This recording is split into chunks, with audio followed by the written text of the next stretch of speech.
We appreciate your willingness to work with our committees to examine the breakdowns that allowed this terrible attack to occur and to ensure that an attack like this can never, ever happen again. This hearing is unique because it's personal for everyone involved, and I'm grateful to our witnesses, colleagues, staff, Capitol Police, the DC Metropolitan Police, and the National Guard units who continue to assist in protecting the Capitol today, and for all of the hard work that allows this very important discussion to begin. So I would like to once again thank Chairwoman Klobuchar for your partnership and for your leadership, and look forward to your opening remarks. Thank you very much, Chairman Peters, and good morning. Thank you to our witnesses for being here today for this first joint hearing of the Rules Committee and the Homeland Security and Government Affairs Committee as we work to conduct oversight into what happened in the lead up and during the horrific events of January 6th. Thank you to Chairman Peters and also Ranking Member Portman, as well as my good friend Senator Blunt, who I look forward to continue working with on the Rules Committee in this Congress. I think it's important to note that we planned this entire hearing on a bipartisan basis. That's because the stakes are so high, and we want this, and I say this to our witnesses as well, who are all appearing here voluntarily. I think it's important for the members to know that, and we thank them for doing that. We want this to be as constructive as possible, because in order to figure out the solutions, so this doesn't happen again, we must have the facts, and the answers are in this room. When an angry, violent mob staged an insurrection on January 6th and desecrated our Capitol, the temple of our democracy, it was not just an attack on the building, it was an attack on our republic itself. We are here today to better understand what was known in advance, what steps were taken to secure the Capitol, and what occurred that day, because we want to ensure that nothing like this happens again. Each of our witnesses held a leadership role at the time of the attack. Acting Chief Robert Conti of the Metropolitan Police Department of the District of Columbia, Mr. Stephen Sun, former Chief of the U.S. Capitol Police, who is here with us in person today, Mr. Michael Stenger, former Senate Sergeant at Arms, and Mr. Paul Irving, former House Sergeant at Arms. The other witnesses are here, as many of our witnesses do, via video. To our witnesses, your testimony is vital, and thank you again for coming. At the same time, this is certainly not the last hearing that we will have regarding this attack. Next week, we will hear from witnesses from federal agencies, including the FBI, the Department of Homeland Security, and the Department of Defense, that are critical to our understanding.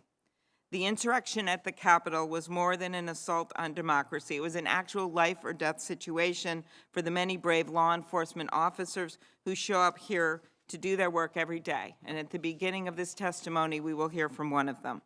We will never forget the haunting shrieks of the police officer pinned in between the doors at the hands of the rioters pleading for help. We will never forget Officer Harry Dunn, who fought against the violent mob for hours, and after it was over, broke down in tears, telling fellow officers he'd been called the N-word 15 times that day. He asked, "Is this America?" Our Officer Eugene Goodman, who after saving Senator Romney from walking, who is here with us today, thank you, Senator Romney, from walking directly into the mob, ran by himself to take on a group of rioters. And then Eugene Goodman diverted that mob away from the Senate chamber, allowing us to safely depart. Tragically, the attack on the Capitol also cost the lives of 3 brave officers, including Officer Brian Sicknick, who died from injuries sustained while engaging with protesters. 2 other officers died by suicide following the event of January 6th, DC Metropolitan Police Officer Jeffrey Smith and U.S. Capitol Police Officer Howard Liebengood. Officer Liebengood, or Howie to those who knew him, worked the Delaware Avenue door of the Russell Senate office building, someone who I've seen at that doorway and who always greeted me and everyone with a warm smile. It has been reported that 140 U.S. Capitol Police officers sustained injuries from defending the Capitol. The courage of these officers will be remembered forever, But there are still many voices that we haven't heard in the stories of January 6th, including the many staff who make sure we have food in our cafeteria and water and heat in our building. One janitorial worker hid during the attack in a closet. Another custodial staff member reflected on how terrible he felt when he had to clean up feces and had been smeared on the wall, saying, "I felt bad, I felt degraded." These dedicated workers were here too when the Capitol was attacked, as were many committed journalists who report on our work to the American people. To make this place safe going forward, we must answer some key questions. First and foremost on many of our minds is what took so long to deploy the National Guard that day, both because of decisions made in the Capitol complex, but also by others in the federal government. We must find out what was known about the potential for violence before the attack and how that intelligence was shared with law enforcement partners, including the officials responsible for protecting the Capitol. There are also important questions to be asked about how information concerning those threats was communicated to rank-and-file officers. And it's vital that we explore necessary reforms to the structure of the Capitol Police Board, which I know we will hear more about today. We owe it to the 140 Capitol Police officers injured and to all those at the Capitol who continue to suffer the repercussions. We owe it to the officer beaten by the violent rioters because he literally placed his body in the doorway to protect us. We owe it to the officers who lost their lives. We owe it to the American people to figure out how the United States Capitol, the preeminent symbol of democracy around the world, could be overtaken by an angry, violent mob. And we owe it to ourselves, colleagues, to believe enough in our democracy and in the U.S. Senate that despite our political differences, we will be constructive in this hearing today, not just here to make political hay, but be constructive today to figure out what went wrong and what changes we can make to ensure that the Capitol is safe for us and the public going forward. Chairman Peters, Ranking Member Blunt, Ranking Member Portman, and colleagues, for me, the bottom line is that we must get the answers, and those answers are what will give us the solutions. Thank you very much. Thank you, Madam Chair. You know, it's been just over 6 weeks since our nation watched with horror as our Capitol building was breached by domestic terrorists who sought to use violence and intimidation to overturn the results of a free and fair election. This was a shocking assault on our democracy, and it marked one of our nation's darkest days. The United States has stood as a beacon for the world, showing how democracy can thrive. On January 6th, we saw just how fragile many of our most valued democratic principles, including the peaceful transfer of power, is. It's hard to express how deeply grateful we are for the actions our Capitol Police, our sergeants at arms, and other law enforcement agencies do to keep us safe every single day, and especially on that day. Too many of our officers were gravely injured or tragically killed as they bravely fought back the attackers. Chief Conte, we are also indebted to the DC Metropolitan Police Department for their valiant efforts to thwart the attack. DC Police often provides support to help secure the Capitol, but the officers under your command did not hesitate to come to our aid. We are thankful for the heroic actions of so many who ensured this direct attack on our democracy failed. But there's no question that there were colossal breakdowns in the intelligence gathering and security preparations leading up to the events of January 6th, as well as during the coordination and response efforts once the attack got underway. Our goal today is to begin to understand where those breakdowns and failures occurred, and to determine if there are policy and structural changes Congress must make to prevent a future attack of this nature. In my role on the Homeland Security Committee, I've worked to draw attention to the rising threat of domestic terrorism, including the rise of insidious ideologies of white supremacy, anti-government militias, and now QAnon conspiracies. These ideologies are intertwined in numerous ways, and On January 6, we saw just how quickly they can shift from online communities to committing organized, violent attacks in the real world. But the warning signs were there. Just a few months earlier in my home state of Michigan, law enforcement successfully stopped a plot by anti-government militias to kidnap our state's governor. We've seen an increase in violent crimes over the last decade that are driven by hateful ideologies. And we saw the deadly and tragic consequences on January 6th when the domestic terrorist threat was not taken as seriously as it should have been. This is a systemic and leadership failure on the part of our security officials, from the FBI and Department of Homeland Security to the security leadership on the ground in Capitol, and it must be addressed. Domestic terrorism is not a new threat, but it is an urgent threat. It will require serious focus to ensure that we are doing everything we can to protect the safety and security of all Americans. And I'd like to take a moment to remind my colleagues that every senator here today took an oath to protect and defend the Constitution against all enemies, both foreign and domestic. As the committees charged with oversight, strengthening Homeland Security, and maintaining Capitol operations, we have a solemn duty to thoroughly examine the security breakdowns and make needed reforms. And I'm hopeful we'll be able to work together and carry out this responsibility in a serious and a nonpartisan way. And finally, while today's hearing is our first on January 6th attack, it will not be our last. We will continue to seek testimony and information from a range of agencies and officials who were involved in preparing for and responding to the events of the day for the U.S. Capitol and for the entire region. The attack on January 6th was an extraordinary event that requires exhaustive consideration. The American people deserve answers on why their Capitol was breached. And I look forward to having a productive discussion with our witnesses in order to provide the American people with those answers. Thank you, Madam Chair. Good. Senator Blunt.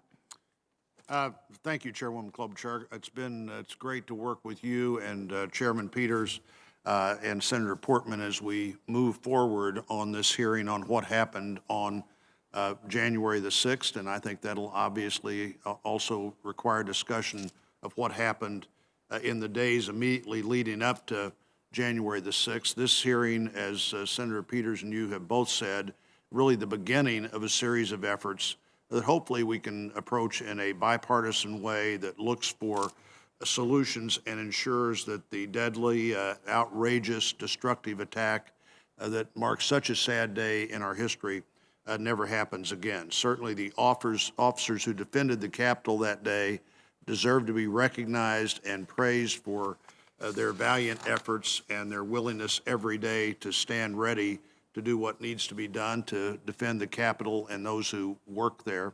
I'm certainly grateful to them. I'm particularly grateful in this instance to the Metropolitan Police Department and their really admirable response to be here quickly, to be here with significant numbers of people in the very short term, and within an hour to have an incredible impact on what was going on here at the Capitol in a positive way. The failures of the day, unfortunately, were of the most serious kind. Senator Klobuchar has already mentioned the 3 officers whose lives were lost and other officers who have really had to deal with this in a significant way. You also have to remember that this was an event where the families of our officers were watching in real time on television in an attack where they're seeing people that mean the entire world to them in this fight for their lives and fight for our lives and the Capitol. 3 of today's witnesses, former House Sergeant-at-Arms Irving, former Senate Sergeant-at-Arms Stenger, and former Chief of the United States Police, Capitol Police Son, were all charged with the protection of the Capitol on January the 6th. We need to hear from them whether it was a failure of imagination of what could go wrong, a failure of intelligence gathering and dissemination, a failure of preparation which ultimately led to this problem, or maybe a structural failure that just is not designed in a way that it allows us to respond to an immediate crisis, and obviously we need to get that done. I want to hear from Chief Conte of the Metropolitan Police Department to learn about the department's role and frankly to learn how their decision-making process appeared to be so much quicker than the decision-making process we could go through here. I believe it's important for everyone to note that the attacks on January the 6th did not prevent Congress from fulfilling its responsibilities. Both chambers reconvened that evening and finished the certification of the results of the Electoral College. I think Senator Klobuchar and the Vice President and I left the building about 4 a.m. On Friday morning, but we did get our work done where the American people and people all over the world would have expected it to get done. And then on the 20th, we held an inauguration on the same platform that had been stormed 3 weeks earlier and 2 weeks earlier, and carried out one of our most important aspects of our democracy, the peaceful transfer of power. I want to thank my colleagues from both the Homeland Security and Rules Committee for today's hearing and the staff work that's gone into getting ready for today. Ranking Member Portman. Thank you, Chairman Peters, Chairwoman Klobuchar, Ranking Member Blunt, for the constructive comments this morning. In this business, you often finish like you start, and I appreciate the fact that we're starting this review by taking the politics out of it so we can get to the bottom of what happened. I want to start by expressing my gratitude on behalf of everybody for the men and women of law enforcement, U.S. Capitol Police, Secret Service, National Guard, Metropolitan Police Department, the FBI, and all the law enforcement agencies who put their safety on the line to safeguard democracy on January 6th. As I said on the Senate floor that night, it was thanks to them that Vice President Pence, members of Congress, staff, and the Capitol complex workforce were protected, and we were able to complete our constitutional duty of certifying the election. It was important, in my view, that we sent a clear message that night to our constituents and to the world that we would not be intimidated, that the mob would not rule here. But that message could not have been delivered without law enforcement securing us and our respective chambers. 7 individuals lost their lives as a result of the Capitol attack, including 2 Capitol Police officers and a D.C. Metropolitan Police Department officer. We will never forget the service and sacrifice of Officers Brian Sicknick, Jeffrey Smith, Howard Liebengood. I knew Officer Liebengood. I saw Howie most days at his post at the Russell office building. His colleagues will tell you no officer was more dedicated to the mission of the Capitol Hill Police Department, the mission and duty to serve and protect, and I'm proud to have called him a friend. We will never forget Officer Eugene Goodman and the hundreds of other officers who were heroes on the front lines that afternoon, that evening, many of whom sustained injuries. To honor that kind of sacrifice and avoid future attacks, we have got to take a really hard look at what happened on January 6th. The decision-making that led up to that day and the decision-making that allowed the Capitol to be breached and overrun. As the bipartisan media advisory announcing this joint hearing stated, the purpose today is to examine the security failures that led to a breach of the Capitol on January 6th, specifically the preparation and response efforts. There are key questions that have to be answered. First, some witnesses have suggested there was an intelligence failure. We need to know, was there credible intelligence about potential violence? When was it known, and who knew it? Second, our witnesses have differing accounts about requests for National Guard assistance. We need to know, did the U.S. Capitol Police request approval to seek National Guard assistance prior to January 6th? And if so, why was that request denied? We need to know, was the request for National Guard assistance on January 6th delayed? And why, if that is true? And we need to know why it took so long for the National Guard to arrive after their support was requested. Third, the Capitol was overtaken in a matter of hours. We need to know whether Capitol Police officers were properly trained and equipped to respond to an attack on the Capitol. And if not, why not? And we need to know why the Capitol complex itself was so vulnerable and insecure that it could be so easily overrun. My hope is that today we get clear answers to these questions from our witnesses. We need to know what happened and how to ensure this never happens again. It's that simple. I'll be listening carefully, as I know my colleagues will, to the testimony of the witnesses before us. These events on January 6th showed that while our democracy is resilient, our democracy at times will be challenged. We've got to be up to that challenge. That certainly includes securing this Capitol, the citadel of democracy. That's something we can all agree on. Thank you, Mr. Chairman. Thank you, Senator Portman. Before I introduce the panel, it's important that we hear from someone. We all believed it was important that we hear from someone who was on the front lines that day. And I'd like to recognize Captain Carnicia Mendoza of the U.S. Capitol Police. Captain Mendoza has been a member of the Capitol Police for almost 19 years with 13 years of leadership experience. She currently serves as a field commander in the Special Operations Division, where her duties include acting as a field commander for significant security incidents. She has served in various divisions within the department, including the Command Center, House Division, and Senate Division. Before she joined the Capitol Police, she served as an active duty soldier in the United States Army, and she has received various awards for her work, including her work on recovery efforts during the Pentagon attack on 9/11. Born and raised in Missouri, Senator Blunt, Captain Mendoza graduated from Park University with a Bachelor of Science in Criminal Justice Administration. She has 2 children. On January 6, she rushed to the Capitol when she heard that her fellow officers needed immediate help and assumed command in the rotunda as she and her colleagues fought to push back the rioters and ultimately drive them out of the building. Captain, thank you for sharing your story today. Thank you. Good morning. Thank you for the opportunity to speak before the committee today, and thank you all for your service to our country. My name is Captain Carnicia Mendoza, and I've served with the United States Capitol Police for 19 years. I take a lot of pride in my job. Prior to serving with the Capitol Police, I served as an active duty soldier with the United States Army. My last duty station was split between the Pentagon and the Washington Area Criminal Investigations Division. I received various awards from the Army and the Capitol Police, to include an award for recovery efforts during the Pentagon attack.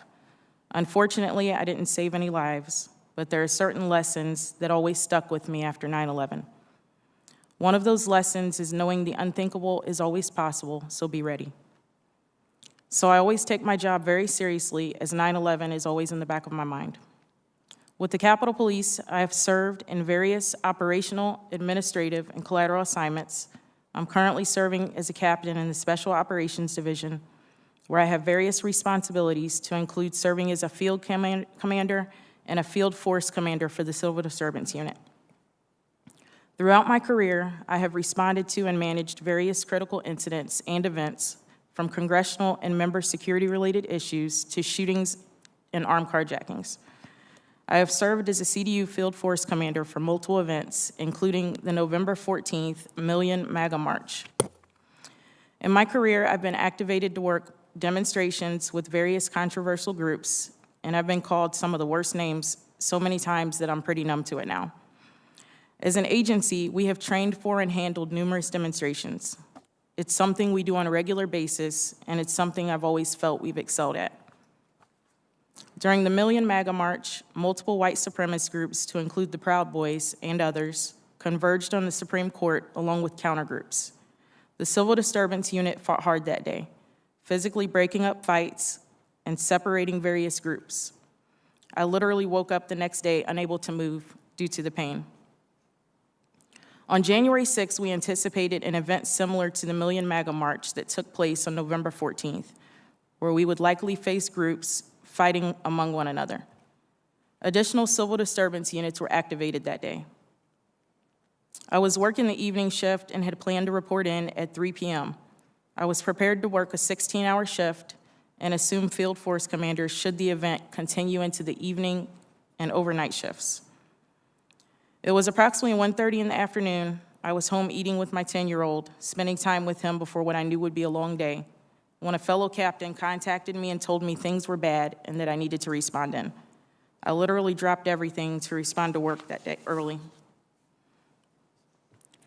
I arrived within 15 minutes and I contacted dispatch to ask her what active scenes we had. I was advised things were pretty bad. I asked where assistance was needed and was advised of 6 active scenes. There was an explosive device at the Democratic National Committee building, a second explosive device at the Republican National Committee building, and large hostile groups at different locations outside the Capitol building. I advised the dispatcher I would respond to the DNC since that building was closest to where I was at the time. En route, I heard officers at the Capitol building calling for immediate assistance, so I proceeded past the DNC to the Capitol. As I arrived to the East Front Plaza of the Capitol, I heard an officer yell there was a breach at the rotunda door, and I heard various officers calling for assistance at multiple locations throughout the building. Many of the doors to the building were not accessible due to the size of the crowd. I was able to enter a lower-level door with the assistance of a Capitol Division officer. Once inside the memorial door, I immediately noticed a large crowd of possibly 200 rioters yelling in front of me. Since I was alone, I turned to go back so I could enter another door, but within the few seconds it took me to walk back to the door I entered, there were already countless rioters outside the building banging on the door. I had no choice but to proceed through the violent crowd in the building. I made my way through the crowd by yelling and pushing people out of my way until I saw Capitol Police civil disturbance units in riot gear in the hallway. They were holding the hallway to keep rioters from penetrating deeper into the building. I immediately jumped in line with them to assist with holding the crowd of rioters. At some point, my right arm got wedged between rioters and the railing along the wall. A CDU sergeant pulled my right arm free, and had he not, I'm certain it would have been broken. Shortly after that, an officer was pushed and fell to the floor. I assisted the officer to a safer location and got back in line. At some point, the crowd breached the line officers worked so hard to maintain. Civil disturbance units began to redeploy to keep rioters from accessing other areas of the building. I proceeded to the rotunda where I noticed a heavy smoke-like residue and smelled what I believed to be military-grade CS gas, a familiar smell. It was mixed with fire extinguisher spray deployed by rioters. The rioters continued to deploy CS into the rotunda. Officers received a lot of gas exposure, which is worse inside the building than outside because there's nowhere for it to go. I received chemical burns to my face that still have not healed to this day. I witnessed officers being knocked to the ground and hit with various objects that were thrown by rioters. I was unable to determine exactly what those objects were.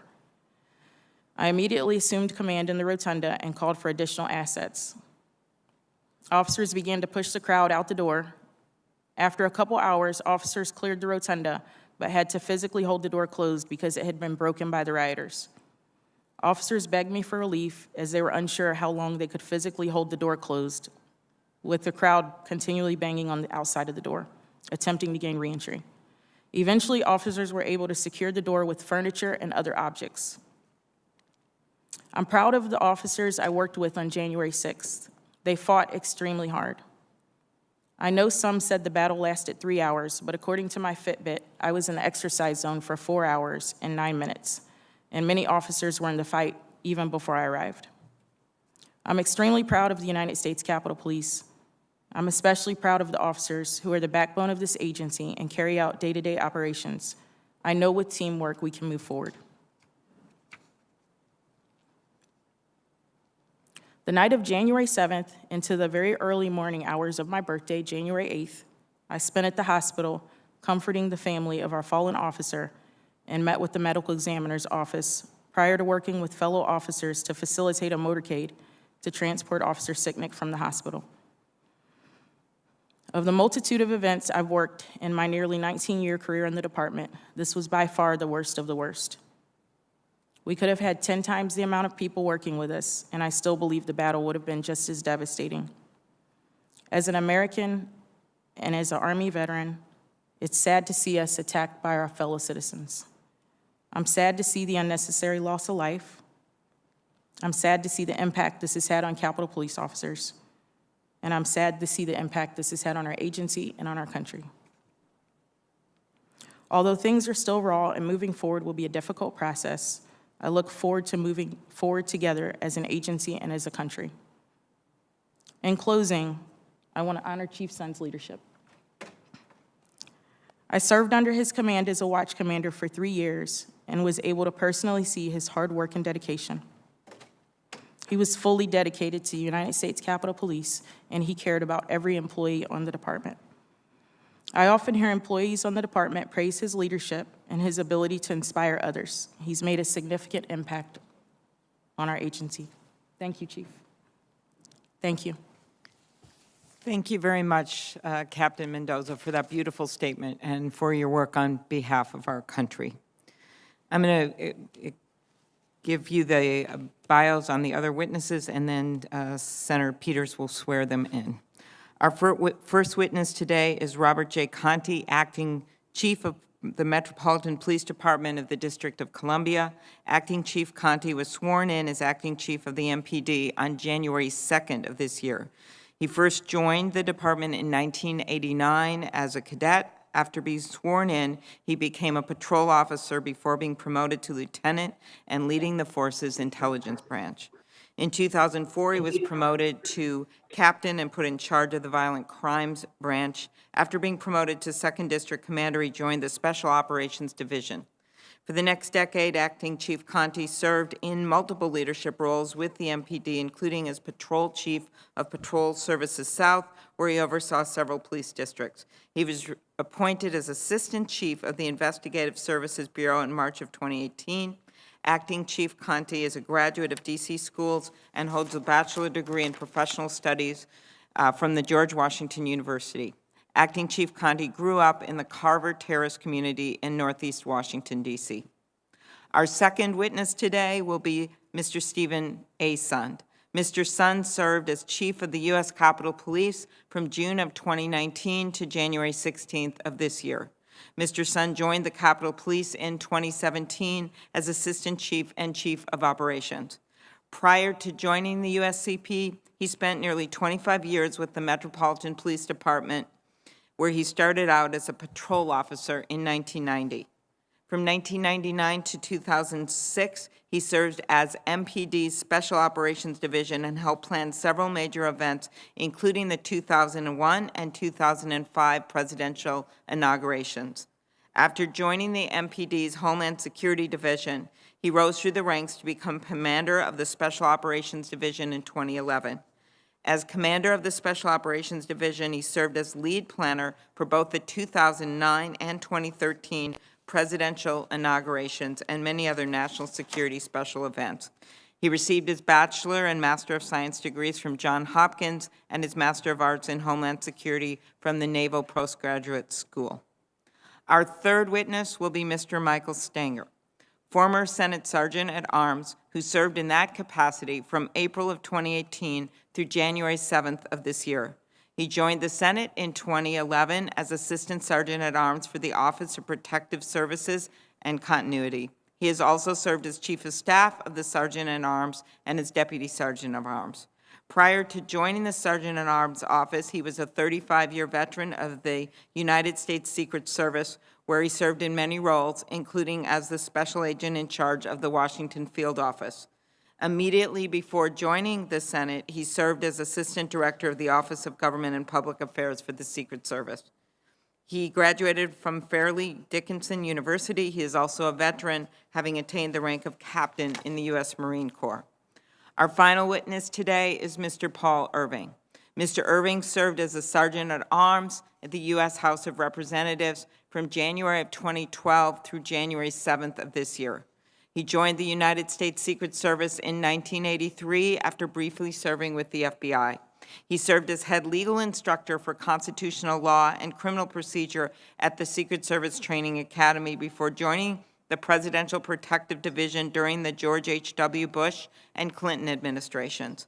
Following his White House service, he served as the Assistant Director for Congressional Affairs, Assistant Director for Government Affairs, Assistant Director for Homeland Security, and Assistant Director for Administration for the Secret Service.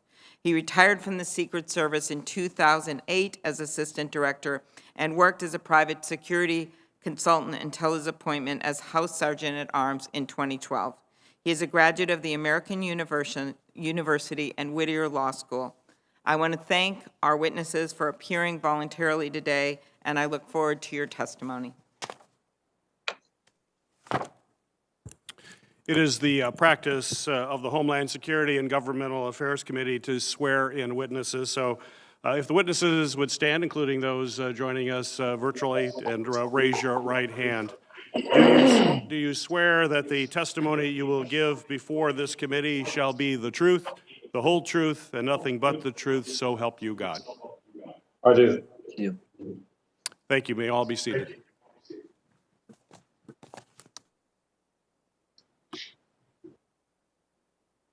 You want to begin then, Chief Conte?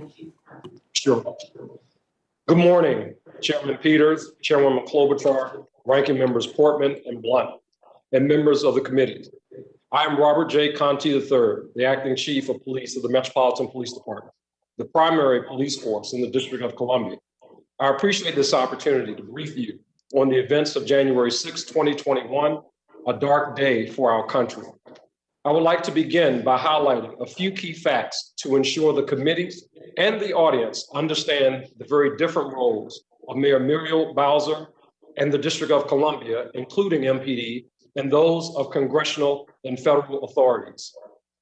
First, MPD is prohibited by federal law from entering the Capitol or its grounds to patrol, make arrests, or serve warrants without the consent or request of the Capitol Police Board. Second, the President of the United States, not the Mayor of the District of Columbia, controls the DC National Guard. The scope of the request by the Mayor must be limited to supporting the district's local jurisdiction and authority, which excludes federal entities and property. Third, since Mayor Bowser declared a public health emergency last March, the district has not issued permits for any large gathering. Although the district and MPD take pride in facilitating the exercise of First Amendment rights by all groups, regardless of their beliefs, none of the public gatherings on January 5th and 6th were issued permits by the city. On the morning of January 6th, MPD was prepared to support our federal partners with a First Amendment assembly that was held primarily on federal land, while continuing to patrol and respond to calls for service throughout DC. Based on our experience with prior demonstrations after the election, we recognize that there was a possibility of violence, especially after dark as smaller groups of protesters gathered with malicious intent on our city streets. To be clear, available intelligence pointed to a large presence of some of the same groups that had contributed to violence in the city after demonstrations in November and December. The district had intelligence indicating the potential for violent actions in the streets of the District of Columbia.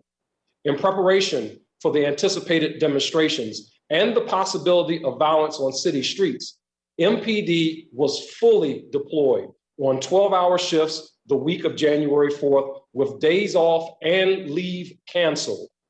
At Mayor Bowser's request, several area police departments were on standby in DC, and more than 300 members of the National Guard were deployed on district streets, providing traffic control and other services.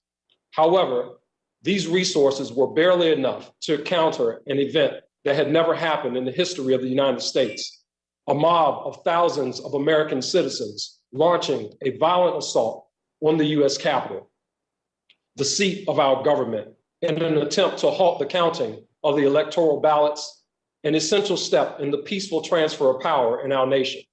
The mob's sustained assault on the Capitol precipitated an equally unprecedented response, with then Capitol Police Chief Steve Sun issuing an urgent request for MPD to come assist in defending the Capitol. Needless to say, when we received the call for help, MPD responded immediately. Within minutes, our members arrived at a chaotic scene. The violent mob had overran protective measures at the Capitol in an attempted insurrection prior to the arrival of MPD officers at the West Front. Our objectives were to, one, stop the rioters from entering the Capitol building and remove those that were already inside. Two, secure a perimeter so that the Capitol could be cleared for lawmakers. Three, enable Congress to resume their sessions to demonstrate to our country and to the world that our democracy was still intact. And lastly, once the third objective had been accomplished, begin making arrests of anyone violating the law. At 2:22 p.m., a call was convened with, among others, myself, leadership of the U.S. Capitol Police, the National Guard, and the Department of the Army. I was surprised at the reluctance to immediately send the National Guard to the Capitol grounds.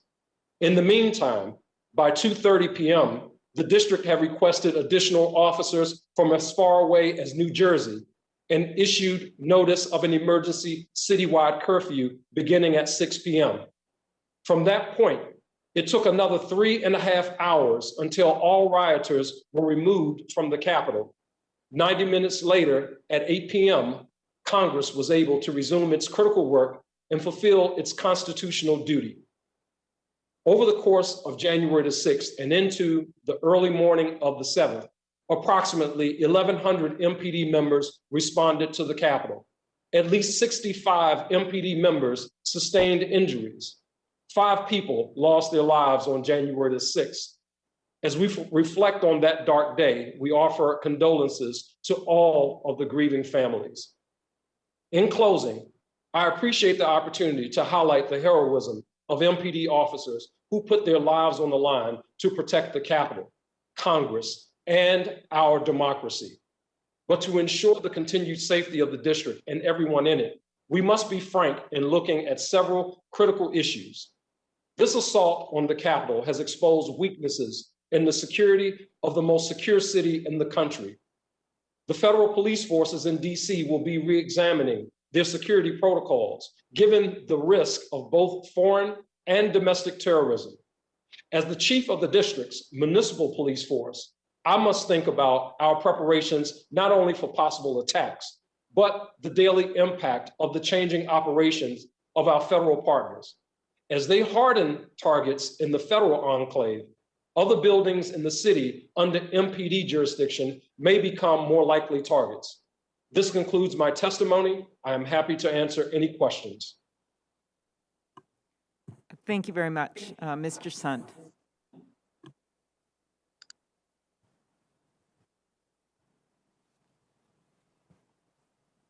Good morning, Chairwoman Klobuchar, Ranking Member Blunt, Chairman Peters, and Ranking Member Portman. Thank you for allowing me the opportunity to testify before your 2 committees regarding the attack on the United States Capitol that occurred January 6th. I have been in policing for almost 30 years. The events I witnessed on January 6th was the worst attack on law enforcement and our democracy that I have seen in my entire career. I witnessed insurgents beating police officers with fists, pipes, sticks, bats, metal barricades, and flagpoles. These criminals came prepared for war.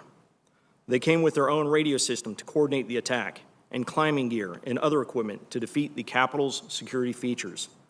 I am sickened by what I witnessed that day. Our officers fought valiantly, using batons, shields, chemical munitions, and pepper ball guns to hold back the attackers. Capitol Police and responding law enforcement agencies showed tremendous restraint by not using their firearms, which would have likely led to a more chaotic situation and a possible mass casualty incident. No civilian law enforcement agency, to include the United States Capitol Police, is trained or equipped to repel an insurrection of thousands of individuals focused on breaching a building at all costs. I am extremely proud and appreciative of the Capitol Police officers, the Metropolitan Police Department, and the other law enforcement agencies that came to our assistance. A clear lack of accurate and complete intelligence across several federal agencies contributed to this event, and not poor planning by the United States Capitol Police. We rely on accurate information from our federal partners to help us develop effective security plans. The intelligence that we based our planning on indicated that the January 6th protests were expected to be similar to the previous MAGA rallies in 2020, which drew tens of thousands of participants. The assessment indicated that members of the Proud Boys, white supremacist groups, Antifa, and other extremist groups were expected to participate on January 6th, and that they may be inclined to become violent. Based on the intelligence that we received, we planned for an increased level of violence at the Capitol, and that some participants may be armed. But none of the intelligence we received predicted what actually occurred. Extensive preparations were put into place for January 6th that included the full activation of the department, intelligence and information sharing with our federal and local partners and department officials, implementing a significant enhancement for member protection, extensive operational enhancements to include significant civil disobedience deployment and an expanded perimeter. We also distributed additional protective equipment for our officers and coordinated outside agency support. As recent as Tuesday, January 5th, during a meeting I hosted with my executive team, the Capitol Police Board, and a dozen of the top law enforcement and military officials from D.C., no entity, including the FBI, provided any new intelligence regarding January 6th.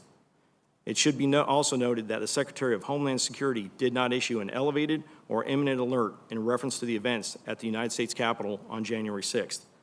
We properly planned for a mass demonstration with possible violence. What we got was a military-style coordinated assault on my officers and a violent takeover of the Capitol building. I know that the images we saw of the officers battling for their lives and the visuals on national TV had a profound effect on the nation. The United States Capitol Police did everything we could based on the intelligence and available resources to prepare for this event. While my officers were fighting, my post was in the command center coordinating resources from numerous agencies around the National Capital Region to provide critically needed support. I was also briefing the 2 sergeant-at-arms and working on establishing accountability and priorities for the incoming resources. As Capitol Police and outside resources began to reestablish the security perimeter, I responded to the Capitol building to personally evaluate the situation and brief the sergeant-at-arms and leadership. I acknowledge that under the pressure of an unprecedented attack, a number of systems broke down. One of the reported issues described by officers was a lack of clear communications and directions from officials. It appears that the established incident command for the Capitol building was overwhelmed by the enormity of the situation and as officials battling insurrections as opposed to directing the response. There have also been reports that some officers may have felt confused or let down during the attack. As an official who cares as much as I do about my colleagues, nothing is more painful to me. These issues must be addressed through new training, policies, and procedures. Even our best efforts were not enough to stop this unprecedented assault on the Capitol. However, casting blame solely on United States Capitol Police leadership is not only misplaced, but it also minimizes what truly occurred that day. The focus going forward needs to be on the efforts to improve intelligence and the coordination of security measures between all involved agencies. Hopefully, this will be part of the focus of an independent after-action committee to look at all aspects of the January attack on our nation's Capitol. In closing, I want to again recognize the heroic efforts of the Capitol Police officers, who on January 6th, outnumbered and against the odds, successfully carried out their mission to protect the members of Congress and the legislative process. I couldn't have been more proud to be part of their team and the USCP mission. I'm available to answer any questions you may have. Thank you. Thank you, Mr. Sund. Mr. Stanger. Chairwoman Klobuchar, Chairman Peters, Ranking Member Blunt, Ranking Member Portman. The National Capital Region is a unique environment for law enforcement. The U.S. Capitol Police, in conjunction with the sergeants at arms, work to provide security of the Capitol complex and its population. But there is a shared responsibility with other law enforcement groups within the region. Sharing of information and resources is paramount for success. Once assuming the position of the Senate Sergeant at Arms, enhancement of the working relationship between my office and U.S. Capitol Police had been a priority. I am a proponent of the concept of intelligence-led policing. This methodology can be used in assessing threats to individual members as well as threats to the campus. As in all intelligence operations, it is only as good as the analyst assessing it. And that assessment is then placed in the appropriate hands to take steps in order to mitigate any threats. We have to be careful of returning to a time when possibility rather than probability drives security planning. For the events of January 6th certainly reveal that a review of intelligence should be done. Returning to the concept of possibility driving security operations may result in poor use of resources. This is the constant give and take of security planning. There is an opportunity to learn lessons from the events of January 6th. Investigation should be considered as to the funding and traveling what appears to be professional agitators. First Amendment rights should always be considered in conjunction with these investigations. Law enforcement coordination in the National Capital Region should be reviewed to determine what can be done in a more efficient and productive manner. Intelligence collection and dissemination, training, and concepts on the use of force must be consistent. This integration should be accomplished without regard to self-interest and cost.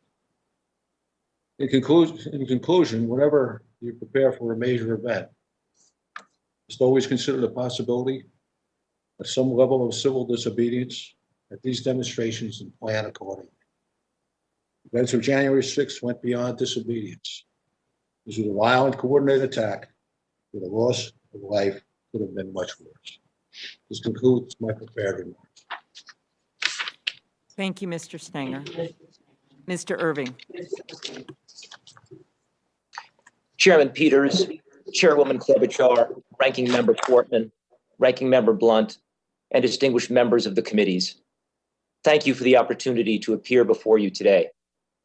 There's been a lot of press reporting about me, not all of it accurate, and I appreciate the opportunity to address some of that today.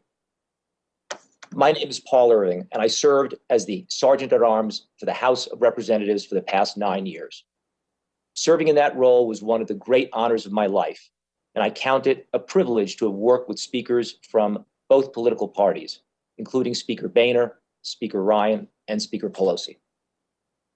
I'm a law enforcement officer by training. My professional career started more than 40 years ago as an intern at the Department of Justice, and then as a clerk at the FBI. I later became a special agent at the Secret Service, where I worked on 2 different presidential protection details and ultimately rose to the rank of assistant director. Like you, I am profoundly saddened by the events of January 6th. The entire world witnessed horrific acts of violence and destruction carried out by our very own citizens against the global symbol of democracy, our seat of government. I am particularly saddened by the loss of life, which included 3 officers. My heart goes out to all the families that lost a loved one. We began planning for the protests of January 6th in December 2020. The planning relied on what we understood to be credible intelligence provided by various state and federal agencies, including a special event assessment issued by the Capitol Police on January 3rd. The January 3rd assessment forecast that the protests were, quote, expected to be similar to the previous million MAGA March rallies that had taken place in November and December 2020. Every Capitol Police daily intelligence report between January 4 and January 6th, including on January 6th, forecast the chance of civil disobedience or arrest during the protests as remote to improbable. I relied on that intelligence when overseeing the security plan put forth by Chief Sund. The Chief's plan took on an all-hands-on-deck approach whereby every available sworn Capitol Police employee with police powers was assigned to work on January 6th. That meant approximately 1,200 Capitol Police officers were on site, including civil disturbance units and other tactical teams. I also understood that 125 National Guard troops were on notice to be standing by for a quick response. The Metropolitan Police Department was also on 12-hour shifts with no officers on day off or leave, and they staged officers just north of the Capitol to provide immediate assistance if required.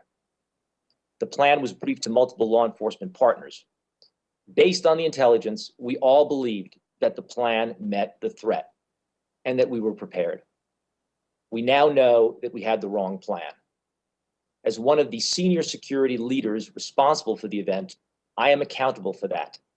I accept that responsibility, and as you know, I have resigned my position. Much has been said about whether optics affected my judgment in a January 4 telephone call with Chief Sund and Senate Sergeant at Arms Stenger about a National Guard offer to incorporate 125 unarmed National Guard troops into the security plan. The Guard's purpose would have been to work traffic control near the Capitol. My use of the word optics has been mischaracterized in the media. Let me be clear. Optics, as portrayed in the media, played no role whatsoever in my decisions about security. and any suggestion to the contrary is false. Safety was always paramount when making security plans for January 6th. We did discuss whether the intelligence warranted having troops at the Capitol. That was the issue. And the collective judgment at that time was no, the intelligence did not warrant that. If the chief or any other security leader had expressed doubt about our readiness without the National Guard, I would not have hesitated to request them. Chief Sund, Senate Sergeant at Arms Stanger, and I were confident in the chief's plan, and I did whatever I could to ensure that Chief Sund had the support needed to prepare and execute that security plan. And on January 6th, when I was asked for authorization to request National Guard assistance, I approved it. There are important lessons to be learned from January 6th. I commend the committees for conducting this proactive review of the events leading up to and on January 6th. I want to help the staff and members make changes and improvements and to ensure the tragedies of January 6th never occur again. I look forward to answering your questions. Thank you very much. We'll now begin questioning. I want to start out just to clear up one thing by just asking all of our witnesses a yes/no question. Based on what we know now, including the recent Department of Justice indictment, do you agree that there is now clear evidence that supports the conclusion that the January 6th insurrection was planned and it was a coordinated attack on the U.S. Capitol? Just say, everyone agree? Yes. Okay. Would you agree that this attack involved white supremacists and extremist groups? Yes. Okay. Would you agree that this was a highly dangerous situation, which was horrific, but could have actually been worse without the courage of the officers that you commanded? Yes. Okay, Yes. thank you. Yes. Okay, so now let's look at what we knew leading up to it, or what you knew leading up to it, or what people that worked for you knew leading up to it. We knew leading up to it that on leading up to January 6th, that President Trump sent nationwide tweets telling people to come to Washington on January 6th and saying, "Be there, will be wild." And according to public reporting by the Washington Post, the FBI's Norfolk field office issued a threat report on January 5th that detailed specific calls for violence online in connection with January 6th, including that protesters, quote, "be ready to fight," end quote, and quote, "go there ready for war," end quote. I guess I'll start with you, Mr. Sund. When a critical intelligence report is received by the Capitol Police from an intelligence community source like the FBI, who usually would receive it? And I guess I'll start with, did you receive this report? Thank you very much for the question, ma'am. I actually, just in the last 24 hours, was informed by the department that they actually had received that report. It was received by what we call one of our sworn members that's assigned to the Joint Terrorism Task Force, which is a task force with the FBI. They received it the evening of the 5th, reviewed it, and then forwarded it over to an official at the intelligence division over at U.S. Capitol Police Headquarters. And so you hadn't seen it yourself? No, ma'am. It did not go any further than that. Okay, and then was it sent to the House and Senate Sergeant at Arms? I don't believe it went any farther than from the over to the sergeant at the intelligence division. Okay, and Mr. Irving, Mr. Stanger, did you get that report beforehand? Mr. Stanger, did you get the report? No. Okay, Mr. Irving. I did not. Okay. Okay, so I think that may have contributed part to the lack of information, but I'll leave that for the future. Now let's go back to another report. I know on January 3rd, Mr. Sund, you said in your written testimony that the Capitol Police published intelligence assessments of the event, including one on January 3rd. Do you mostly rely on your federal partners like the FBI to gather and analyze intelligence on potential threats to the Capitol and members of Congress? Yes, I think what's important to realize as a law enforcement agency, we're a consumer of intelligence and information that's provided by the intelligence community. The intelligence community is 18 federal agencies that collect information, do the analyzing of the raw data, raw intelligence, and then provide it to us. So we're reliant on that information to be complete and accurate. But in that report, we now know, according to your testimony, that tens of thousands of participants were likely to descend on Washington. Is that correct? Yes, ma'am. Okay. And the January 3rd memo, according to the Washington Post, made clear that supporters of President Trump see January 6th as the last opportunity to overturn the results of the presidential election, and that, quote, this sense of desperation and disappointment may lead to more of an incentive to become violent. Is that correct? Yes, it is, ma'am. The article also quoted the memo as stating that unlike previous post-election protests, the targets of the pro-Trump supporters are not necessarily the counter-protesters, but rather Congress itself is a target on the 6th. Is that right? That is correct. And did you have any indication that many of these protesters might arrive armed or that members of extremist groups might be there? We knew that members of extremist groups would be there, and there was social media calls for people to come armed, yes. You've also said that at a January 5th meeting with Capitol Police, the Sergeant-at-Arms and federal law enforcement, military officials, all present at the meeting indicated that there was no new intelligence report for January 6th. Is that right? That is correct, ma'am. But your testimony states that the Capitol Police took a number of steps after these assessments, like what you said was the largest number of civil disturbance unit platoons possible, increasing dignitary protection coverage, coordinating with the D.C. police, and ordering all hands-on-deck status for Capitol Police. Is that right? That is correct, ma'am. We took extensive efforts to prepare for the events based on the information, much of which you just reviewed, yes. Okay, good. So if the information was enough to get you to do that, why didn't we take some additional steps? Why didn't you and others involved to be better prepared to confront the violence? We expanded our perimeter. When we expanded the perimeter, again, we knew there was going to be some maybe limited violence, but we did. We expanded the perimeter. We took a number of steps to outfit our personnel with additional hard gear. We developed a plan for if we had protesters that may be armed. And that was one of the reasons, the expanded perimeter and the heightened risk, that I went to the Sergeant-at-Arms and requested the National Guard. But now you realize it wasn't enough, those security measures. Is that right? Well, that is, you know, hindsight being what it is. I mean, you look around the Capitol right now and you see the resources that were brought to bear based on the information we now know from January 6th. Okay. Mr. Sun, you stated in your written testimony that you first made a request for the Capitol Police Board to declare an emergency and authorize National Guard support on Monday, January 4th, and that request was not granted. That is correct, ma'am. Your testimony makes clear that the current structure of the Capitol Police Board resulted in delays in bringing in assistance from the National Guard. Would you agree with that? That's one of the things we want to look at. Yes, ma'am. Okay. Do you think that changes are needed to make clear that the Capitol Police Chief has the authority to call in the National Guard? I certainly do. I think in exigent circumstances, there needs to be a streamlined process for the Capitol Chief of Police, for the Capitol Police to have authority. Okay. And Mr. Stanger, do you think that reforms are needed to the structure of the Capitol Police Board to make that clear? I think a review of the Capitol Police Board and their statutory authority is probably would be a good time to do this now. There's a lot of statutes out there in the Capitol Police Board that go back many, many years.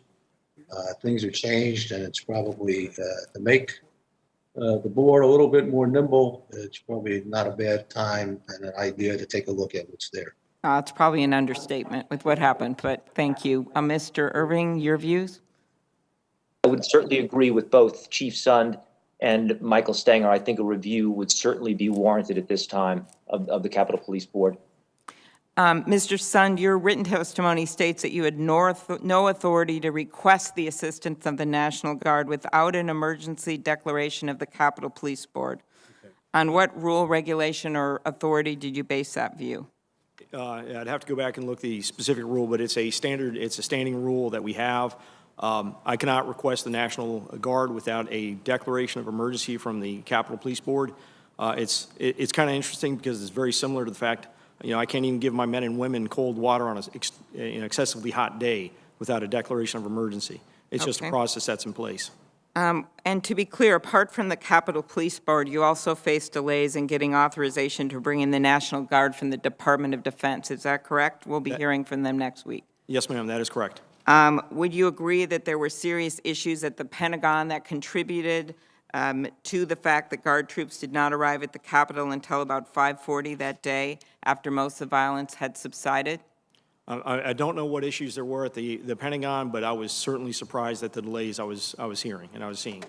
Okay, very good. And my last question, just as of all of you, in addition to the reforms of the police board, which are very clear need to be made, any other suggestions that wouldn't involve classified information you have for us, Mr. Sund?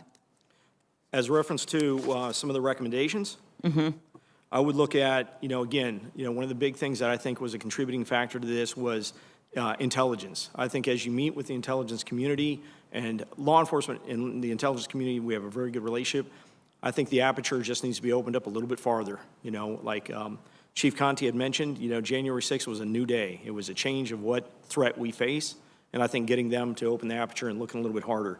And I think internally, looking at some of our policies, procedures, our processes for how we handle special events, how we handle incident command, was stuff we can do. And then looking at physical security of the building and the grounds, I think is going to be critical. I know a lot of people have talked about, the fencing, the open environment. I understand, and I know that goes way back, and members of Congress like the open environment.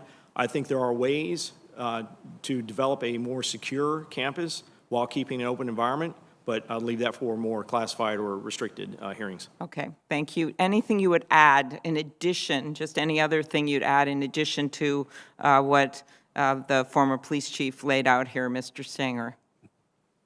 I would be very supportive of those areas that the chief mentioned. I think he's right on the money there.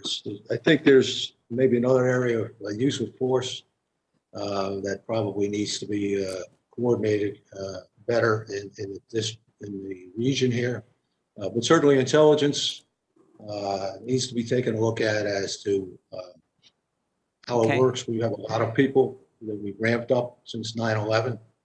And I think maybe it's time to take a look at how efficient it is on the gathering of intelligence and the collection of intelligence. Okay, thank you. I'm going to allow my colleagues to ask that same question of you, Mr. Irving, and you, Chief Conte, because I've gone over my time. Thank you. Thank you, Madam Chair.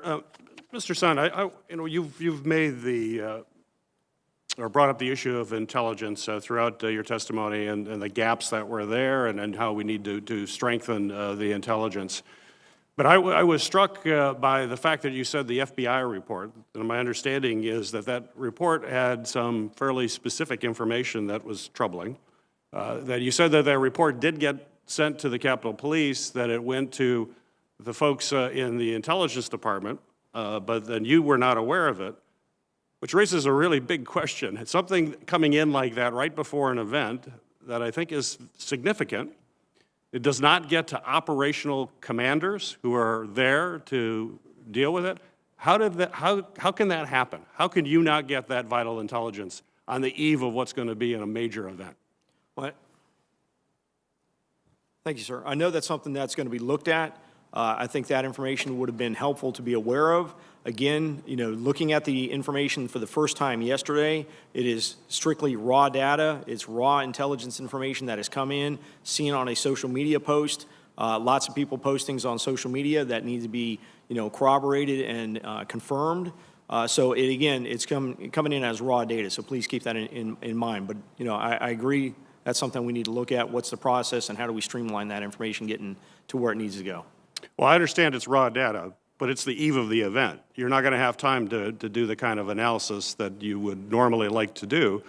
That is information that has to get to you. So that's clearly a major problem. And my question is also related to the report that was put out by Capitol Police, by your intelligence folks on January 3rd. The Intelligence Division of the Capitol Police issued an internal report which reportedly stated, and this is some of this has been out in the public domain, that instead of targeting counter-protesters, as you've seen in the prior events that occurred that you've referenced earlier, that quote, this is quote that has been out in the public domain, that Congress itself is the target on the 6th by Trump supporters. Congress was the target. The report also mentioned that members of the Proud Boys, white supremacist groups, other extremist groups would be in attendance and, quote, again out in public sources, may be inclined to become violent. So you have your own report. Did you see that report that was put out on the 3rd? Yes, I did.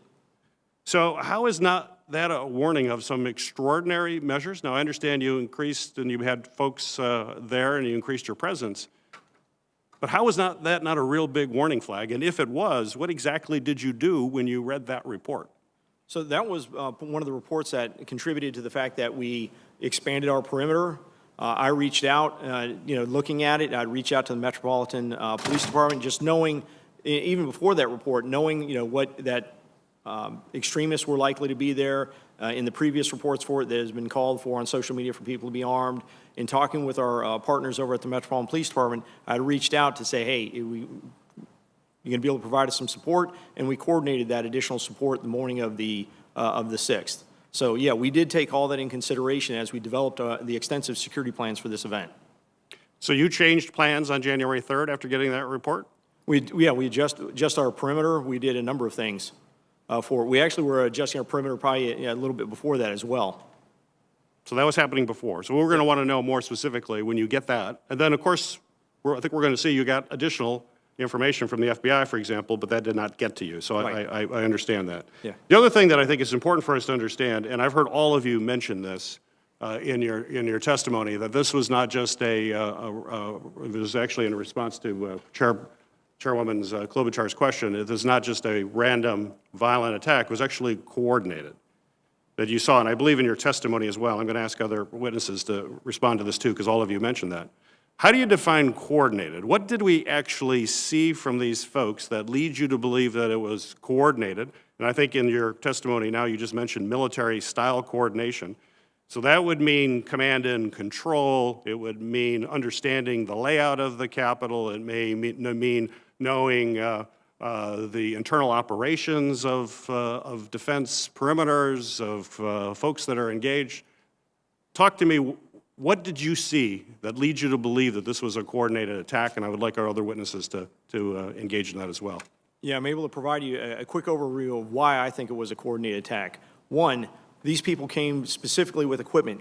You're bringing climbing gear to a demonstration. You're bringing explosives. You're bringing chemical spray, such as what Captain Mendoza had talked about. You're coming prepared. The fact that the group that attacked our West Front, approximately 20 minutes before the event over at the Ellipse ended, which means they were planning on our agency not being at what they call full strength, watching the other event, saying, hey, that event's ending, okay, everybody get on post, they're going to be marching our way, knowing that we may not be at full strength at that time. And then also the fact that we were dealing with 2 pipe bombs that were specifically, set right off the edge of our perimeter to, what I suspect, draw resources away. I think there was a significant coordination with this attack. Anyone else? Chief Conte, I think you also believed it was a coordinated attack? Oh, absolutely. My view is from the day of the incident. I think there were hand signals that were being used by several of the insurrectionists. There was radio communication by several individuals that were involved. The coordinated use of chemical munitions to include bear spray by several people that were out there. I certainly believe it was coordinated. To Chief Sun's point regarding the placement of the pipe bombs in the areas, their discovery prior to this event, all of those things. And plus, adding to that, what we know in hindsight now, as a result of the ongoing investigation that's being handled by the FBI, as they continue to scrub social media, I think we're learning more and more and more that this was clearly a coordinated effort. Real quick, Mr. Irving, and then I'll ask another question real quick, Mr. Irving. Based on the information provided by Chief Conte and Chief Sund, I would agree the evidence would indicate a coordinated attack. So we're looking at folks that were coming out in intelligence reports, that groups like the Oath Keepers, Proud Boys, others that were engaged, these violent extremist groups, which we clearly need to collect more intelligence on. It'll be the subject of another hearing that we will do regarding this. But if you look at what the DOJ is now prosecuting, 200 federal cases. The FBI has linked at least 40 to extremist groups, 59 to other defendants that have connections on social media to violent or extremist rhetoric, conspiracy theories.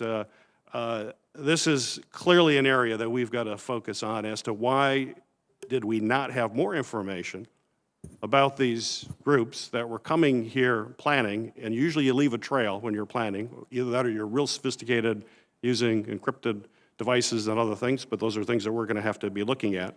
Clearly, the National Guard presence was critical. I know you're going to get a lot of questions related to that, but Chief Conte, in my remaining time, just a question. Yeah, and you mentioned this in your testimony, but in an earlier statement, Chief, you stated that you were stunned by quote, the tepid response of the Army officials in response to Chief Sun's request for assistance while the violent siege was escalating. Clearly, here we got a coordinated attack. All of you saw this immediately the way they were doing. I can imagine the conversations with the National Guard. And Chief, you were stunned by the tepid response. Could you clarify that and tell us exactly how those conversations went? Yeah, so just sometime after 2:00 p.m., I had left the west front of the Capitol after initially being at the scene, assessing what was going on, looking at just how violent, looking at the violent actions that were taking place. Shortly thereafter, there was a phone call that was convened between several officials. Chief Sun was on the call, literally pleading there were several Army officials that were on the call. I don't know all by name who were on the call. Several officials from district government that were on the scene. Chief Sun was pleading for the deployment of the National Guard. And in response to that, there was not an immediate yes. The National Guard is responding. Yes, the National Guard is on the way. Yes, the National Guard are being restaged from traffic posts to respond. The response was more asking about the plan. What was the plan for the National Guard? The response was more focused on, in addition to the plan, the optics, how this looks with boots on the ground on the Capitol. And in my response to that was simply, I was just stunned that, I have officers that were out there literally fighting for their lives. And, we're kind of going through, what seemed like an exercise to really check the boxes. And there was not an immediate response. When I asked specifically, Chief Sun, was he requesting the National Guard, and was that request being denied? The response was no. We're not. From the U.S. Department of the Army was no. We're not denying the request. But they were concerned. They did have concerns. So I was just stunned at that response. Thank you. Senator Blunt. Thank you, Chairman. Chief Sun, if I have your testimony correct this morning, I think what I'm hearing you say is based on the intelligence you saw on January the 3rd, after that on January the 4th, you decided this was going to be a different kind of protest than you'd seen in November and December, and that's when you asked for an expanded perimeter and National Guard assistance. Is that correct? So the information we received, yes, it was very similar to the previous assessments. It was just a little bit more detailed. We had been analyzing kind of how we responded to the previous MAGA marches and decided to expand the perimeter. Really, when you expand a perimeter as large as we expanded it, it creates a large area you have to defend. And that was the primary reason, knowing that these protesters were coming here. We were the focus of the protest and the expanded perimeter, and we knew this was going to be a long day. So did you know from the time you expanded the perimeter that you were going to have more help on all likelihood to defend that perimeter than your force would be able to provide? We knew the additional support would be, we could utilize the additional support, yes. So why did you believe that you needed the approval of Mr. Irving and Mr. Stinger to request assistance to the National Guard? That's always been the case. We only requested the National Guard for very specific events, usually the inauguration, and that requires a declaration of emergency from the Capitol Police Board to utilize those resources. Do you know if there's a statutory requirement for that? I could look into that and get that to you as a follow-up if you'd like. I don't know that there is, but I do know that if you get the approval to expand the perimeter and you don't have the assistance to do that, that's obviously a problem. Why didn't you contact the third member of the police board, the architect of the Capitol, Mr. Blanton? Thank you for that question, sir. My conduit to the Capitol Police Board was usually through the House and Senate Sergeant Arms. They were the ones usually having the communications with the department, especially law enforcement related issues. They're both law enforcement, and also the fact that Mr. Stinger at the time is the Capitol Police Board chairperson.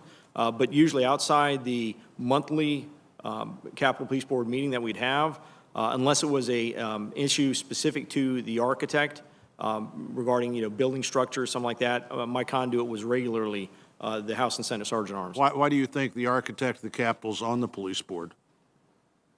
As one of the voting members and providing oversight. But apparently not enough oversight that you thought you needed to involve him in the conversation. Like I said, my usual conduit was going through the House and Senate Sergeant Arms. That's already 2 people I got to go to, going to 3. In the future, I guess if that's something that's going to be, that we'll implement, then I will implement it. But I was just following my usual course of action. So Mr. Irving and Mr. Stenger both, let's start with Mr. Irving. Why was the request for National Guard assistance not approved at the same time you approved the expansion of the perimeter? Mr. Irving? I think you're muted, Mr. Irving. Now you're definitely muted. Okay, now you should be fine. Go ahead. Am I okay now? You're okay Yes. now. Thank you. I apologize for that. Senator, I did not take the call from Chief Sund on the 4th as a request. Chief Sund called me to tell me that he had received an offer from the National Guard to provide us 125 unarmed troops to work traffic control in the perimeter of the Capitol. Shortly after that discussion, I said, let's include Sergeant at Arms Stanger as chair of the board and another senior official with quite a bit of experience. The 3 of us talked it through. And during that call, the number one question on the table was, did the intelligence support it? Did the intelligence support that additional offer for those 125 troops? Did you discuss this with anybody except Sergeant Arms Stanger and Chief Sund? No, it was just this one phone call. And during that call, we all agreed that the intelligence did not support the troops and collectively decided to let it go. Michael Stenger then said, how about we put him on standby just in case? And that's what we ended up doing. But from what I remember, everyone was very satisfied that we had a robust plan, security plan, that was consistent with the intelligence that we had at the time. Mr. Stenger, why did you think that the troops were on standby? They must have been standing way away from where we needed them if it took hours to get them here. What did that mean, they were going to be on standby?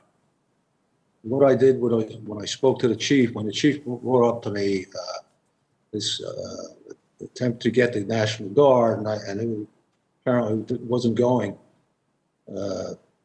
forward, I suggested to him that he reach out. He knew the National Guard commander from his previous work in the Metropolitan Police Department, and I suggested that he reach out to the National Guard commander for a couple of reasons.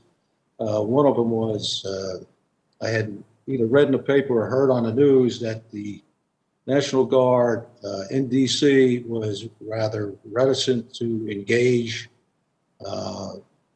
with demonstrations at this time because of the issues that had arisen during the White House demonstrations of a month ago, and that we need to make sure that the National Guard was engaged in this and that they would be willing to. But do you think you did make sure that they were engaged and would be willing? I'm going to have to go to one more question here. Did you think they were engaged and would be willing if called on? Yeah, that's what I think, what I asked All the right. chief to determine from the general. All right, Mr. Irving, you said in your testimony that when asked for National Guard assistance, you approved it. Mr. Sun stated that he asked for the National Guard assistance at 1:09, and you approved, it was approved at 2:10. Why would it take an hour to approve National Guard assistance on your part in that moment of crisis? Mr. Irving. Senator, from my recollection, I did not receive a request for approval for National Guard until shortly after 2 p.m. when I was in Michael Stanger's All right, office. let me get that straightened out. Mr. Sun, do you know when you asked for National Guard assistance? Was it 1:09 or was it 2 p.m.? It was 109, sir. 1:09, and who did you ask for assistance at 1:09? It was from Mr. Irving. I believe he was in the company of Mr. Stinger at the time as well. And Mr. Irving, why would you not remember that? Senator, I have no recollection of a conversation with Chief Sund. At that time, I was on the floor during the Electoral College session, and my conversation with Chief Sund in that time frame was shortly before 1:30, when I recall he was describing conditions outside as deteriorating. He may in fact be submitting a request, and I carried that forward. And that was as much as I can tell you. I have no phone record of a call from Chief Sund. Did you discuss that request at 1:09 or whenever you got it with anybody else, or did you and Mr. Stinger make that decision then? No, I did not get a request at 1:09 that I can remember. The first conversation I had with Chief Sund in that time frame was at 1:28, 1:30, and in that conversation he indicated that conditions were deteriorating. He might be looking for National Guard approval and approval of our mutual aid agreements with local law enforcement, and I went to Mike Stanger's office awaiting an update. Well, this is a time, Mr. Irving, I'm sure my colleagues will want to follow up on this because I'm out of time, but this is a time when the difference in 1:30 and 2:10 or 1:09 and 2:10 makes a big difference. One of the things I'm wondering, and we don't have time for you to answer this, but I'm going to tell you what I'm thinking here, is in a moment like this, if your focus is chiefly on the safety of House members, and I would certainly understand that, and Mr. Stanger's is chiefly on the safety of Senate members, maybe that's a problem here where the board really can't function as a board because you have such diverse areas of immediate responsibility. But whatever happened here doesn't seem to me to be in agreement with the various timeframes, and I'm out of time, Mr. Chairman. Thank you, Senator Blunt. And I wanted, Senator Peters and I are going to trade off chairing here with the votes, and we have a set order that all the senator's staff have based on a melded set of rules between the two committees. And I'd like to submit for the record a written statement from the United States Capitol Police Labor Committee dated February 23rd, 2021. Thank you. Senator Portman. Without objection, Ranking Member Portman. Thank you, Mr. Chairman. First of all, with regard to the conversation we just had on the discrepancies with regard to National Guard assistance, I would request that both Chief Sund, you and Mr. Irving provide us with those phone records. I know there's been some interviews that have been conducted, but I'm not sure we have the phone records, and that seems that would clear up some of the confusion. I want to shift gears a little bit and talk about preparedness. Chief Sund, in your testimony, you talked about the need for better intelligence and better coordination. That was your conclusion. And I think that's true. And certainly everything we have learned indicates that was part of the problem. But what about preparedness? We've received information that prior to January 6th, Capitol police officers were not trained on how to respond to an infiltration of the Capitol building. Is that correct, Mr. Sund? When you talk about infiltration, you talk about a large insurrection like we saw on the January 6th? No.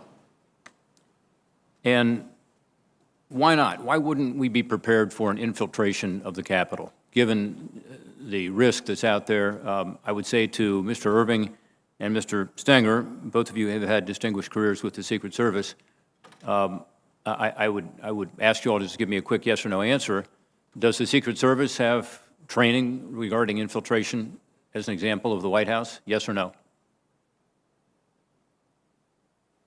Mr. Stenger? Mr. Irving? Senator?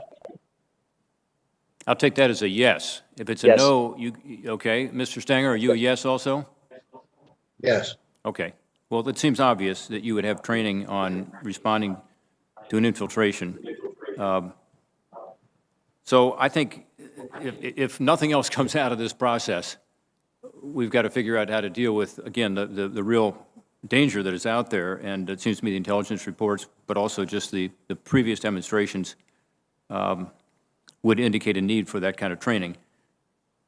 Let me ask you about something else, if I could, Mr. Sun, and that has to do with the U.S. Capitol Police officers that I saw on video and the world saw fighting against this attack in street uniforms or soft uniforms.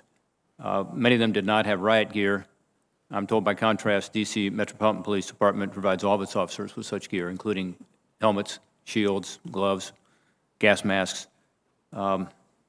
Having seen those incredibly disturbing videos and photographs of your brave officers attempting to hold the line to defend the Capitol without that kind of riot gear, are all Capitol Police officers outfitted with riot gear? No, they are not, sir. They're not. And why are they not? So if you look at the way we outfit our officers, and it'll probably be very similar to, I think you'll find even with Metropolitan, I've been with Metropolitan for a number of years, they'll have a certain number of officers, CDU platoons as they call. It's not the entire force that's outfitted to the level 1 CDU with the big protective gear, the helmets, things like that. So we outfit a number of we have 7 CDU platoons that we can activate. 4 of those platoons, it's 40 people in a platoon, are activated to what we call the level 1, the full CDU gear and equipment. It requires extensive costs, extensive training to keep and maintain that level. For us, a number of our officers are posted in interior posts, screening posts, things like that, where that gear wouldn't do them wouldn't provide them any support. So we have determined up till January 6th that number of CDU platoons had sufficed for all the demonstrations that we had been dealing with on Capitol Yeah, grounds. Mr. Sund, I would just say, obviously those officers who you say had interior posts needed it that day. So it's not accurate to say that they didn't need it. But I know that you activated 7 of these civil civil disturbance unit platoons, and that only 4 of them had riot gear. I don't know why you would have a civil disturbance unit platoon that didn't have riot gear. But you've just testified that that's true, that only 4 of them had it. Is that correct?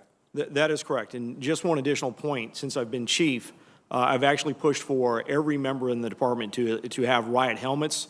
I had ordered those back in September. We had been looking at delays because of COVID from the manufacturer getting them delivered, and they actually just started being delivered January 4th and distributed to our officers just days before this, with limited numbers being given to the officers prior to this event. Yeah, too late for many of those officers. Chief Conti, the comment was made that Metropolitan Police does not all have riot gear. Is that true? I thought that the Metropolitan Police Department officers did have access to riot gear. Could you comment on that? Yeah, so we have 7 platoons that have the hardened gear, but all of our officers have ballistic helmets. All of our officers have batons. All of our officers are deployed with gloves as well, and gas masks. So our entire department are deployed with that level. But when you're talking about the harden all of the other extras, we have 7 platoons that have the additional. That's a different layer of protection. But every officer has a helmet. Every officer has the protective gloves. Every officer has the baton. Is that correct? And gas masks. That is correct. And gas masks. Yeah. It appeared to the Metropolitan Police Department, I'm told, that the Capitol Hill police officers did not have the training in civil disturbance tactics that they had. That's what I was told by some of the interviews that we've had. Chief Conti, is that correct? Yes, I've heard the same thing with respect to the training of the U.S. Capitol Police officers. Are all of your Metropolitan Police officers trained in civil disturbance tactics? We have platoons that are trained for every for every patrol district and special operations division. Some officers do not have the civil disturbance training. Those officers generally they work traffic duties or they work assignments back in patrol. Chief Sund, If are I all... could add, they get it coming up. If I could add too, one other Yes. thing, all of our officers who leave the training academy, they get the basic civil disturbance unit training. So all of our officers do get the basic training, but we might have some members, for example, who've been on for 30 years and they haven't been CDU trained and they may work, back at a patrol district, but all of our members coming out the academy, they receive the civil disturbance unit training. Mr. Sund, is that true with Capitol Hill police officers also? Are they all trained in civil disturbance tactics as they go through their training? That was a process being implemented. I could check and let you know if that's been fully implemented for new recruits coming out of the academy. That was one of the initiatives I was working on. So we were working on that, but as far as you know, this training was not being provided even for new officers, much less for those on the I believe force. Is that I correct? believe the new officers coming out were, but I just need to confirm that. Yeah, I think the bottom line here is that, unfortunately, our officers were not given the proper training with regard to infiltration of the building or the complex, with regard to dealing with civil disturbance, and they didn't have the equipment necessary to push back and, most importantly, to protect themselves. So my hope is that, again, one of the ways that this joint hearing and this committee report can be helpful is to bring the Capitol Police Department up to speed. And look, I appreciate the sacrifice and the bravery of that day, but I think we also owe it to those officers to provide them the training and the equipment they need to protect themselves and to protect the Capitol. Thank you, Mr. Chairman. Thank you, Ranking Member. The chair now recognizes Senator Leahy. Thank you, Mr. Chairman. I'd like to follow up on what Senator Portman said. I agree with his concerns, but I might ask a question from the Appropriations Committee, and I know time is limited, so these could be yes or no answers. The Appropriations Committee has always worked in a bipartisan fashion to get money to the police. So, Mr. Sund, yes or no? The Appropriations Committee, and ultimately the Congress, have met your request for salaries and operating expenses in every fiscal year. Is that not correct? Yes, sir. Thank you. And Mr. Stenger, the Appropriations Committee and ultimately the Congress has met your request for salaries and operating expenses every fiscal year. Is that correct?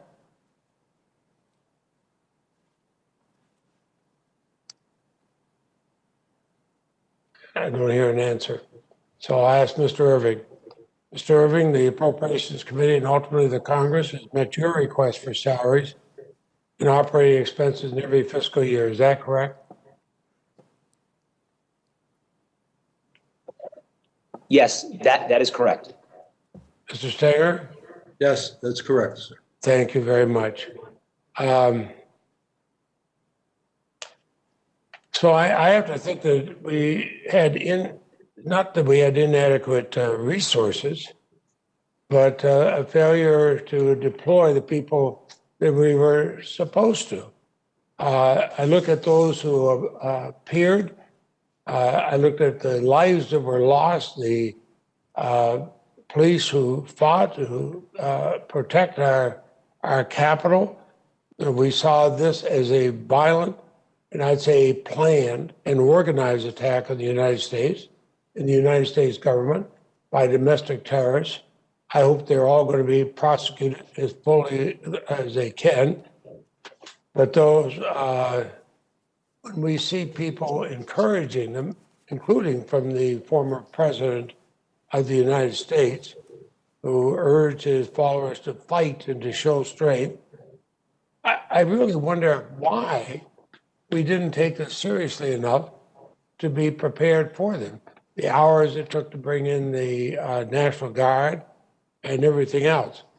So I read, Mr. Sutton, I read your detailed letter to Speaker Pelosi, but you said there wasn't enough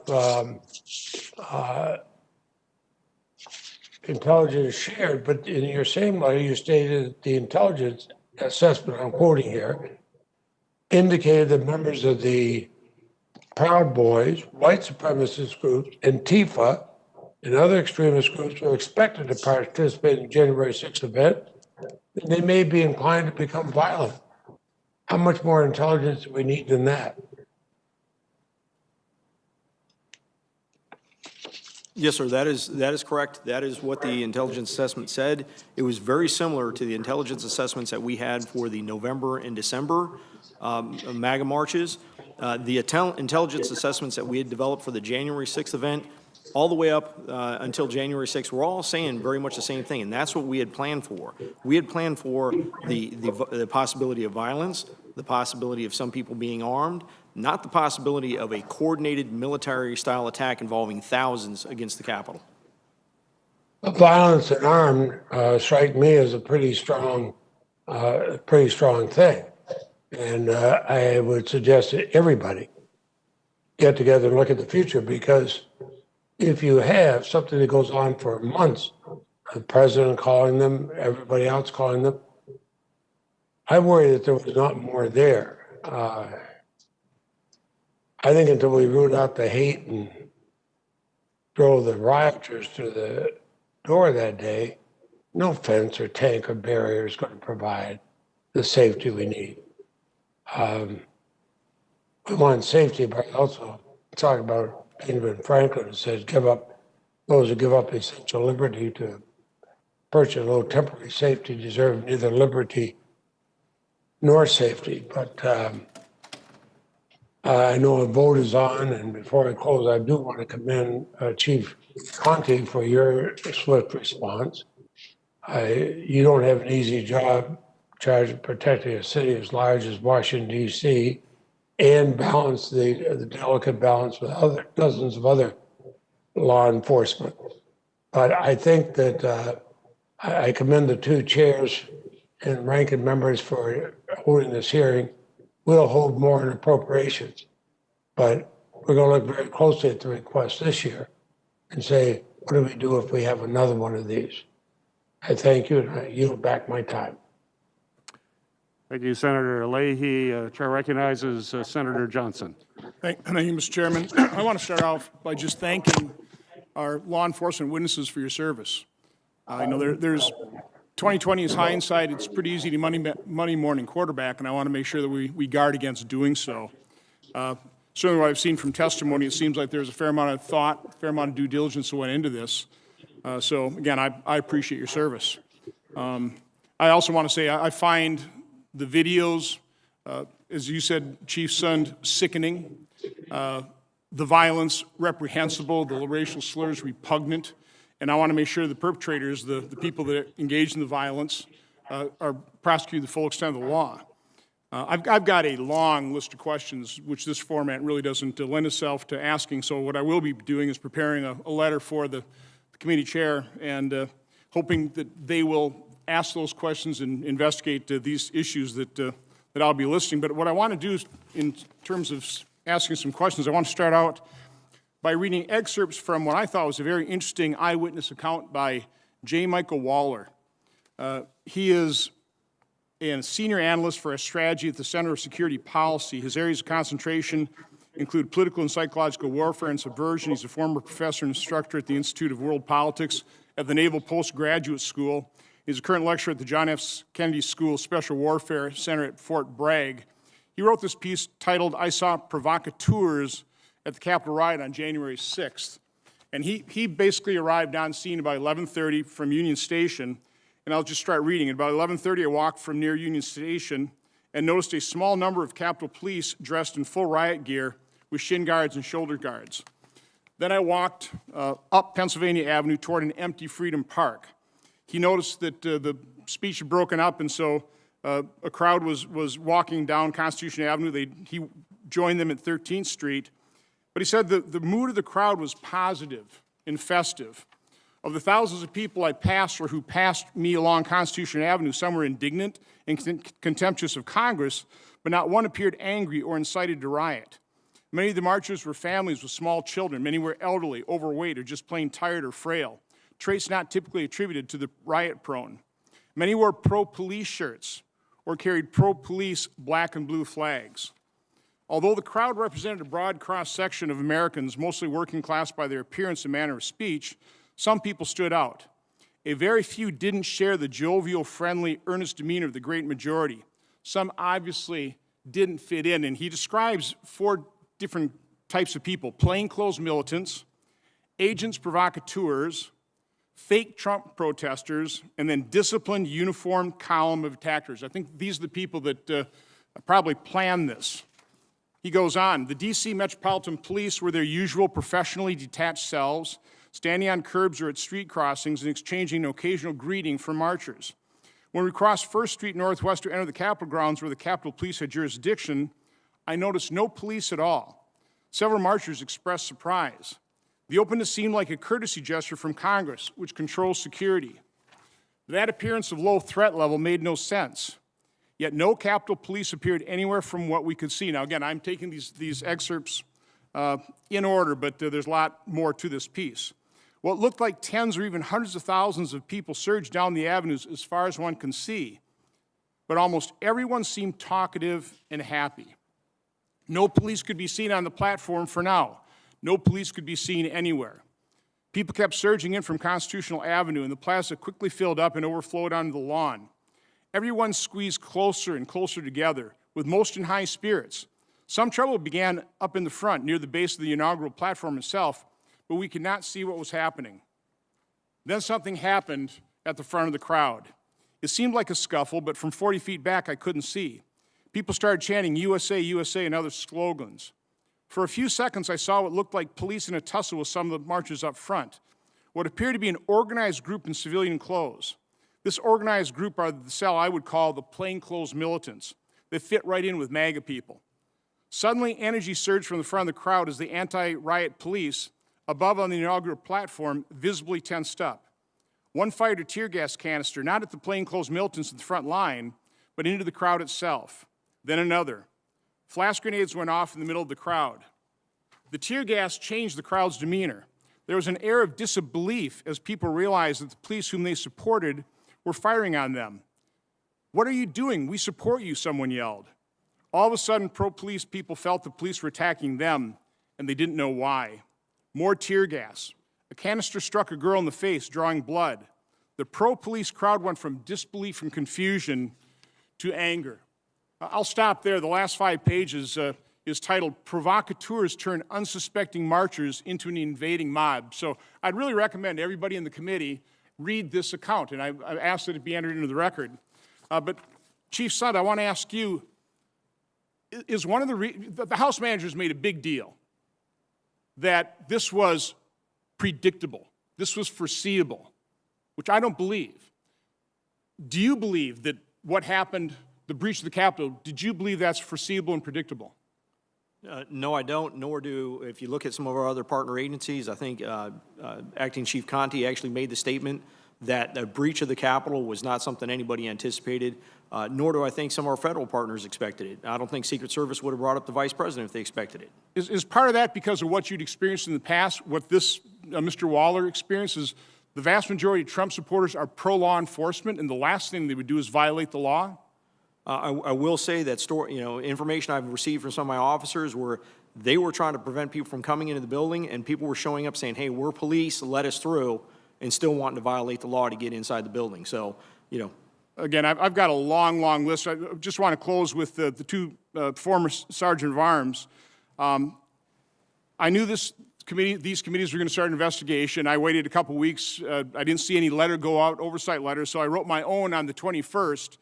And I just have a question for both the former Sergeant of Arms. Did you get my letter, my oversight letter with my questions?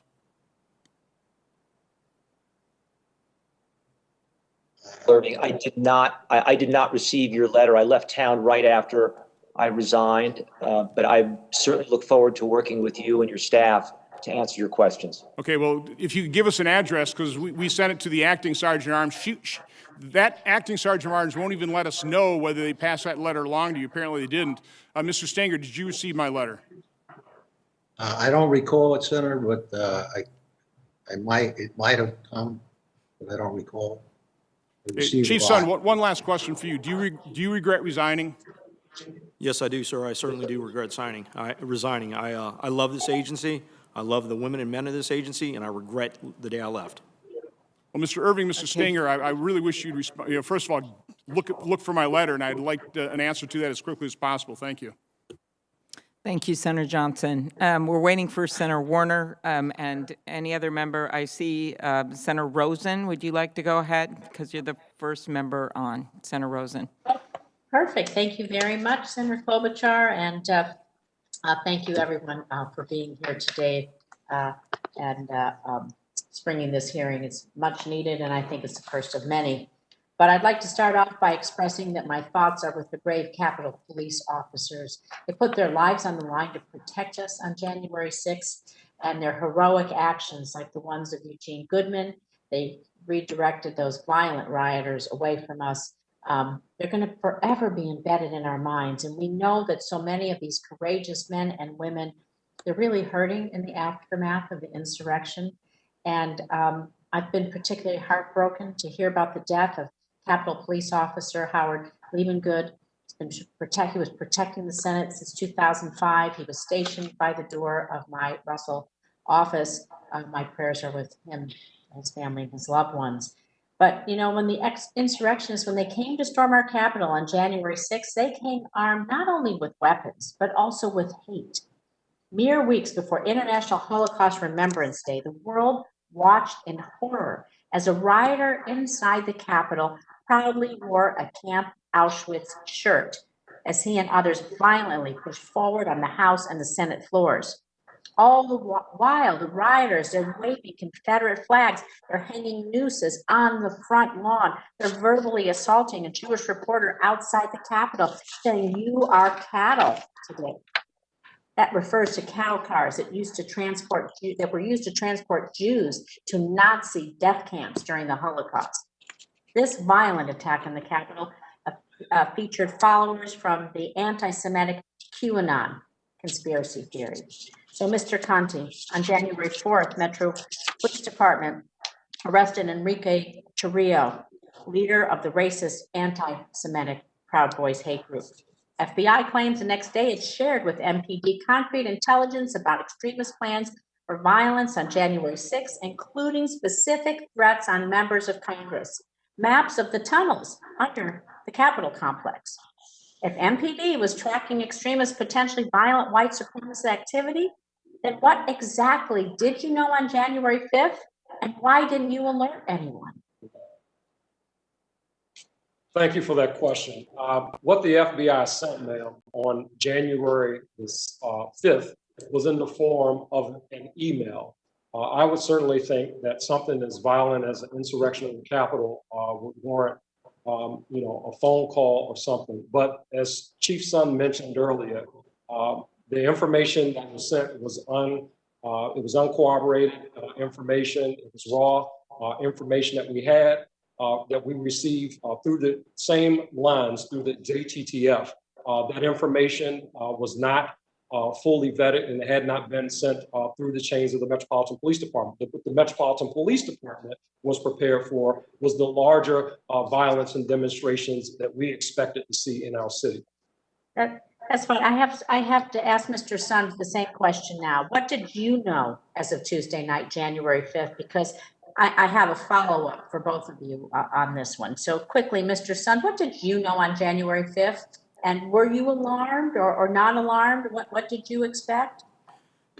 So yeah, I was concerned. We had the intelligence that was coming out, the intelligence that we'd be planning for. Again, keep in mind, the intelligence assessments that we had developed at the end of December, the beginning of, and the one for January 3rd were very, very similar. They just provided a little bit more specificity. So we had already been planning for the threat for violence, the threat for armed possible people protesting, and that's what we're planning for. Now, if you're referring to the Norfolk letter again, I just became aware that the department was aware of that 24 hours ago. So on the 6th or the 5th or the 4th, I was not aware that memo existed. So you're saying that there's a breakdown between you and the FBI, because we have rallies, protests, and things happen in Washington all the time. How many could both of you just maybe give a guess, how many do you think are usually with armed insurrectionists or come heavily armed out of the hundreds, perhaps thousands of rallies that we see in Washington through the year? We know the last three incidents, the first two MAGA rallies, men and women of the Metropolitan Police Department recovered firearms from several people who were attending the demonstrations at the first MAGA rally as well as the second one. Aside from that, those have been really the only demonstrations where we've seen individuals coming armed. Well, do you think this was an intelligence breakdown or a resource issue? I think that the intelligence did not make it where it needed to be. You think the FBI did not raise this to the level they needed to with the Metropolitan Police Department, in your mind? We received it in the form of an email that came as an alert bulletin at 7:00 p.m. the day before. Al Posture is the Metropolitan Police Department. Again, I think it's reflected in our deployment in terms of not just the National Guard that was deployed, but as well as other officers from surrounding jurisdictions. That reflected the seriousness that we took with respect to the threats that we were expecting to see in the city. Mr. Sund, can you tell me, do you think this was a resource issue or intelligence breakdown or something else? If you be brief, because this is very important. Yes, ma'am. I'll be very brief. It was part of my introduction. I think it was more than just the Norfolk letter. I think we need to look at the whole entire intelligence community and the view they have on some of the domestic extremists and the effect that they have. I look at this as a intelligence problem that impacted this event. Yes. So what information would you have had to have heard to have raised up the flag to get more resources for the Capitol Police? Because thank goodness, I mean, we saw loss of life, and thank goodness there wasn't more, but one is too many. So what is your threshold then? What should be the threshold to protect the Capitol and protect your officers? Mm-hmm. I did in advance reach out to the Washington, D.C. police to coordinate resources, and I did also go to both the House and Senate Sergeant Arms to request the National Guard. And okay. Mr. Conti, I think I have 5 seconds and we can take this off the record, but I believe that there's some plans by QAnon for something to happen at the Capitol on March 4th. I want to hear what steps we're taking to protect the Capitol on March 4th from any more violent extremists. Thank you. Okay, we'll have you talk to him about that later. Senator Warner has arrived via video, and I also want to mention Senator Peters will work with our witnesses for restroom breaks and the like and let us know so that we don't want to take a long break, but I can imagine you need a break at some point here. So, Senator Warner. Thank you, Madam Chairman, and thank you to the witnesses for appearing today.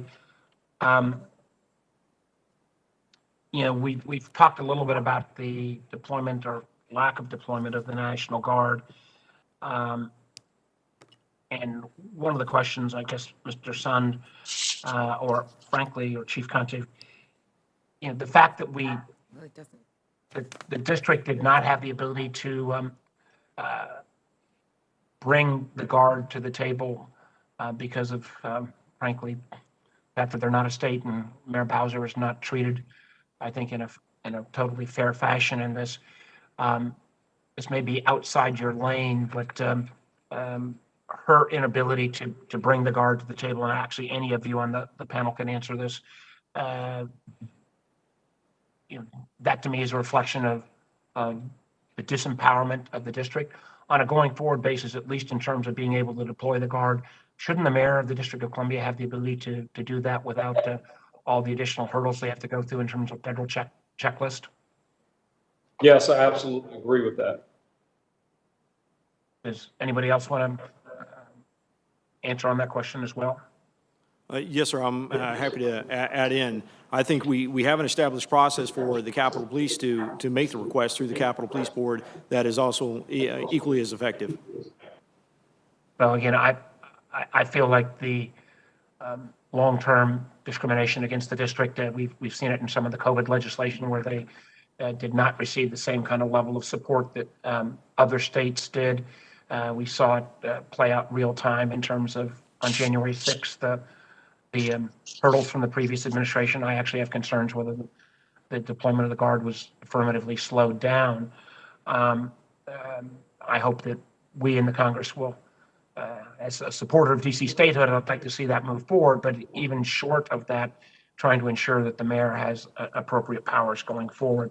I know there were some questions already raised about the FBI and whether the intel that came out of the Norfolk FBI office was ever fully relayed to all of you individuals. But can you talk more generally about the FBI's responsiveness, sharing of intelligence? I had a number of conversations. I called Director Wray on Monday, the 4th, trying to express concerns that there might be this kind of activity. I never expected this level of violence. I had a number of conversations with senior FBI leadership on the 5th through the 6th. I candidly I don't think even the full FBI could have been fully informed of all of what was going to come to pass, but I felt like the FBI felt that they were in better shape in terms of intel and preparation than what came to be the case. And I'd like each of you to comment on how well you felt that the FBI did in terms of sharing intelligence and then coordinating when the actual activities of the 6th played out. So I'll go ahead and, did you want me to address that first? Yeah, I mean, Okay. I can't see where y'all are, so Yeah, no, every so- one of you can take a crack at that. I'll go ahead and start first. I think the relationship we have with the FBI is outstanding. I think in my time with the Metropolitan and my time here, we've seen nothing but the relationship get better. The construct that we have that's very similar to some of the other major cities is having the Joint Terrorism Task Force, being involved with that.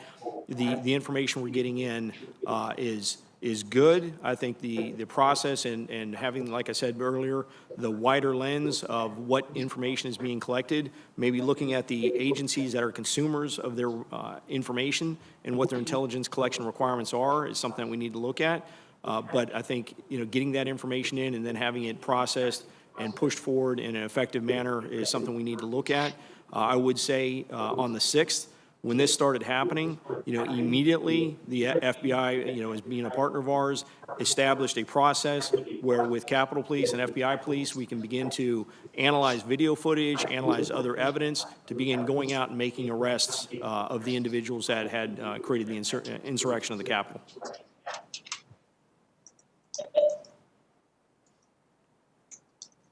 Yeah, I'll go next. How about was, did we get enough intel beforehand? If we get the balance of the panel to respond. Yeah, sure. I would echo what Chief Sun just mentioned.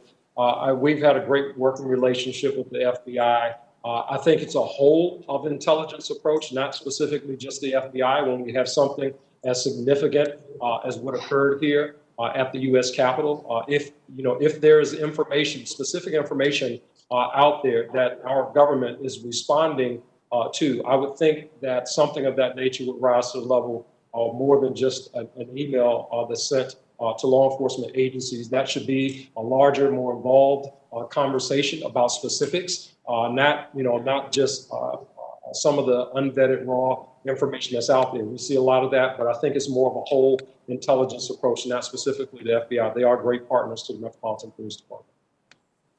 Thank you. Let me just, I don't know if any of the other panel members want to add any comment on that. Let me just say that this is, my concern is that in Virginia, we've seen these kind of anti-government extremists take to the streets of Charlottesville in 2017, resulting in the death of Heather Heyer.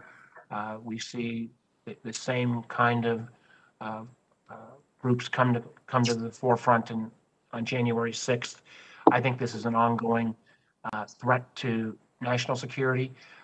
I fear at times that while the FBI and others have pointed this out, that it didn't get the level of serious review that it should have. With the prior administration, I felt at times that they did not want to take the information that was coming out of the FBI. I hope on a going forward basis, we're going to be able to be more coordinated in terms of taking on anti-government extremism, whether it comes from the left or the right. This is a real ongoing threat. I can tell you from our intelligence committee that we've seen that many of these groups have connections and ties to anti-government extremist groups in Europe, where they've taken a great precedent. I know my time's expired, Madam Chairman, but this is something we need more work on. Thank you for holding this hearing. Thank you very much, Senator Warner. We look to working with you and the Intelligence Committee on this. Next will be Senator Langford, and after that, Senator Carper. Thank you. Mr. Son, I want to try to validate something. There's a letter that's in the public domain now at this point. That's an 8-page letter that was written to Speaker Pelosi that is attributed to you to try to explain the events of that day. Are you familiar with that letter in the public domain, and is it accurate? Yes, it is, sir. So in the letter itself, you describe several things in this, and the details and the timeline on it. Can you tell me why you wrote this letter to Speaker Pelosi? What was the purpose of the letter? I feel at the time I had resigned. I had limited communications with my department. I know my department was getting ready to go and testify at some of the initial committee hearings, and I think that she had called for my resignation without full understanding of what we had prepared for, what we had gone through. I think she deserved to read, firsthand what we had prepared for and what I dealt with that for that 6th. Okay, that's helpful. You had said in this, you talked several times about thousands of well-coordinated, well-equipped, violent criminals and described them with climbing gear and all the things that you've also testified here. You also mentioned this letter about the pipe bombs that were located, that the first word would come at 12:52 that a pipe bomb had been located at the Republican National Committee headquarters. How was that located? Who found it, and why was that particular moment the moment that it was found? I don't know why that was a particular moment that was found. I believe it was an employee of the Republican National Committee that had located it in the rear of the building that had called it into Capitol Police Headquarters. You had mentioned before that you thought this was part of the coordination, that there were several that were out there that would take away resources at that exact moment. But there's no way to know that they would find it at that exact moment. I'm glad they did find it. They found another one at the Democratic headquarters as well at 1:50, and you document that as well. But you had to send quite a few individuals to be able to go to the RNC and the DNC to be able to go deal with those explosives that were planted there. Is that correct? That is correct. And just for your information, the RNC pipe bomb, that was one that was really run by Capitol Police. The DNC Metropolitan ended up taking that and running that so we can run 2 concurrently. That resulted in the evacuation of 2 congressional buildings, the Cannon House Office building as well as one of the Library of Congress buildings. So it took extensive resources. So the assaults in the Capitol is not what caused the evacuation of those buildings. The discovery of those pipe bombs is what caused the evacuation of those buildings. That is correct, sir. There's been quite a bit of conversation today and quite a few members here that have talked about the National Guard and the length of time that it took to be able to go through the bureaucratic process to be able to get them deployed. I do think that needs to be shortened, obviously, in a deployment structure and the complexity of the bureaucracy here. But it seems to be a misunderstanding on this dais of some individuals describing the National Guard as if they're the riot police that can automatically be called out. They're not. Were you expecting them to be like a rapid response SWAT team at this point? What's a typical response from the National Guard to be able to call them out when they are not currently positioned? I believe the typical response, once they're approved, is approximately 2 hours. Okay, but then the approval process is obviously multiple hours to do that or multiple days to do that. You had started that process several days before in making some requests. So that is correct. As far as the process, my initial request was over to Mr. Irving. It was actually an in-person request on the 4th. And it wasn't until the evening of the 4th that I talked to General Walker that he informed me that if needed, because Mr. Stinger wanted me to ask him if they could lean forward, they could get 125. Right. If needed in a fairly quick fashion, once approved. So that's what led it into January 6th when we made the initial request at 109. But that 125 individuals from the National Guard that were prepared to be able to move faster because they were in streets and different places doing traffic duty at that point, you had already been informed that the city of Washington, D.C., and the mayor's office had made a request to DOD, and DOD had approved it, that none of them would be armed, none of them would have heavy gear on, there would be no military vehicles that would be available to them. They had to use unmarked vans and other government vans, and there would be no helicopters that would be used. Those were prohibited that day for those 125 individuals that were already on the street. Is that correct? So just for a correction, at the time, no, I did not know that was the restrictions being placed on them. And two, when I talked to General Walker the evening of the 4th, which was Monday evening, the 125 he was going to give us were 125 that were doing COVID relief for the District of Columbia, not assigned to the traffic post. Okay, so the individuals that were assigned to traffic duty had no weapons, had no military vehicles to move, had no overhead visual on anything. That had all been requested no from the city of Washington, D.C. And then for the other individuals that could be assigned to you as a rapid force, those are folks that were currently doing COVID duty. So you had no SWAT team. This description is very interesting to me around this dais, that people think that suddenly the National Guard just bursts in and is ready to go on that. That's not what the National Guard is prepositioned to do. That is correct. Anytime we've requested the National Guard, they've been in an unarmed fashion. I was looking for them to help support the perimeter that we had established. Okay, there's been some concern that I've talked to some of the officers here, and there's obviously been some conversation around this dais as well about the rules of engagement and about training and authorization. There wasn't training for what to do if a mass group actually comes through the door and tries to burst through, whether it's an insurrection type event, whether it's just a mob that's gone crazy and whatever it may be, or a protest that gets out of hand to be able to burst through the door. There was no clarity for the officers inside the building on their rules of engagements once they actually came to the building. They literally, my impression is, had to make it up on their own, and they determined their stand was going to be where the members and the staff were located. That was going to be their stand to start using lethal force. So I have a couple questions for that. At this point now, and I understand hindsight's 2020, is there a need for much greater, less than lethal force capability on officers at the time, or available to officers at the time that they have less than lethal capabilities, and clearer rules of engagement of what to do if you have a group of individuals come into the building unauthorized? So just for a little clarification, we do train for people trying to get into the building. We don't train for, when I said, an insurrection of thousands of people. Right. And our officers do have less lethal capability that they carry with them. With hindsight being what it is from January 6th, absolutely, I think there needs to be additional training, additional equipment to consider this type of attack in the future. Well, the challenge is we all watched this summer. In fact, this committee at Homeland Security had a hearing on the assaults on a federal courthouse in Portland and went through, and all of us saw for a month individuals just attack that courthouse day after day after day, and we saw the techniques that were used. Some of those same techniques were used by individuals that came in here. I'm not saying it was the same individuals, but some of those same techniques of trying to be able to work to the fence, to be able to find it, to be able to find a way to be able to attack officers. So the challenge is that we saw that this was rising, I guess, that people were watching on TV, people attacking a federal institution all summer long. And it is a follow-up that we're going to have to do in the days ahead of how to be able to get less than lethal capability and to find ways to be able to stop any kind of assault of a number of individuals to be able to come on the Capitol. So I appreciate your service. I appreciate very much the officers that continue to be able to serve, because they've not had a gap. They've not had a break since that time period. And I know you still interact with them, at least I hope you do. And I would encourage you to pass on from us our gratitude. And we're all looking at this as a hindsight 2020, saying, why couldn't you read the tea leaves at this particular scrap of intelligence that came in the night before? None of us saw it at this level. And so we're grateful for the service they continue to do, and let's find the lessons we can learn. Thank you very much, sir. I know they appreciate your support as well as the support of Congress. They're a hell of a police agency. Okay, thank you, Senator Langford. Next, thank you for your patience, Senator Carper. Yeah, my pleasure. Thank you, Madam Chair. Chief Conte, as a former governor of the first state of Delaware, for 8 years I recall numerous instances in which I called on the Delaware National Guard in emergencies. They could have been the floods, blizzards, ice storms, drought, you name it, a lot more. I know the importance of the valiant work that our citizen soldiers have done for decades in the first state and other states around the country. As we have learned, in contrast to literally every other state's National Guard in the country, the DC National Guard operates differently.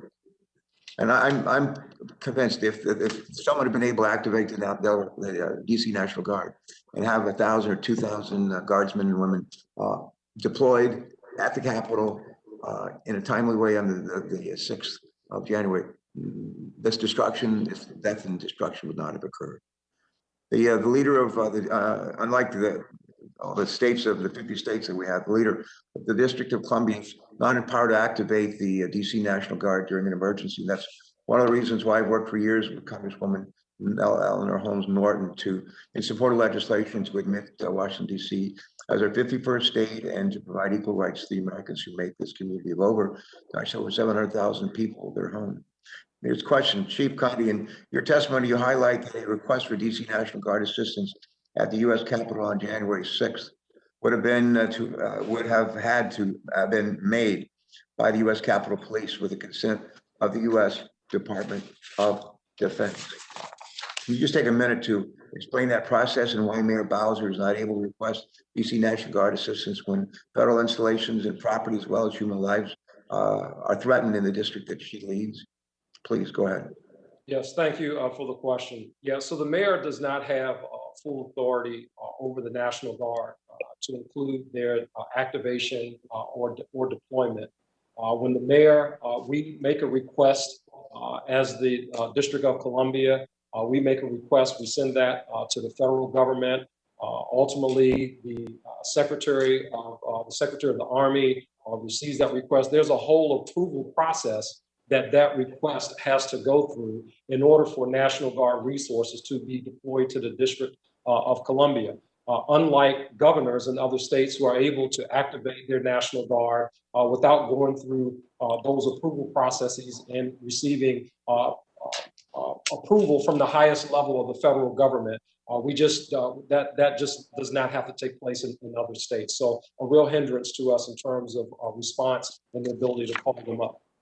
Thanks for that response. Could you just take a minute to share with us your thoughts on whether having the DC National Guard under the command of a mayor or even a governor of a neighboring state might help the DC Metropolitan Police in coordinating with federal authorities to better protect the city and its citizens, and along with federal installations during assault like the one we experienced on January the 6th? Yes, I think we certainly should. We know even on that day, on January the 6th, prior to any movement of the National Guard from the assignments that they had been given, the traffic posts, again, that required approval at the highest levels of the federal government to include the Secretary of the Army and the Secretary of Defense in order to just move the National Guard or change of mission in essence. So yes, I think that should certainly be something that falls under the mayor's authority.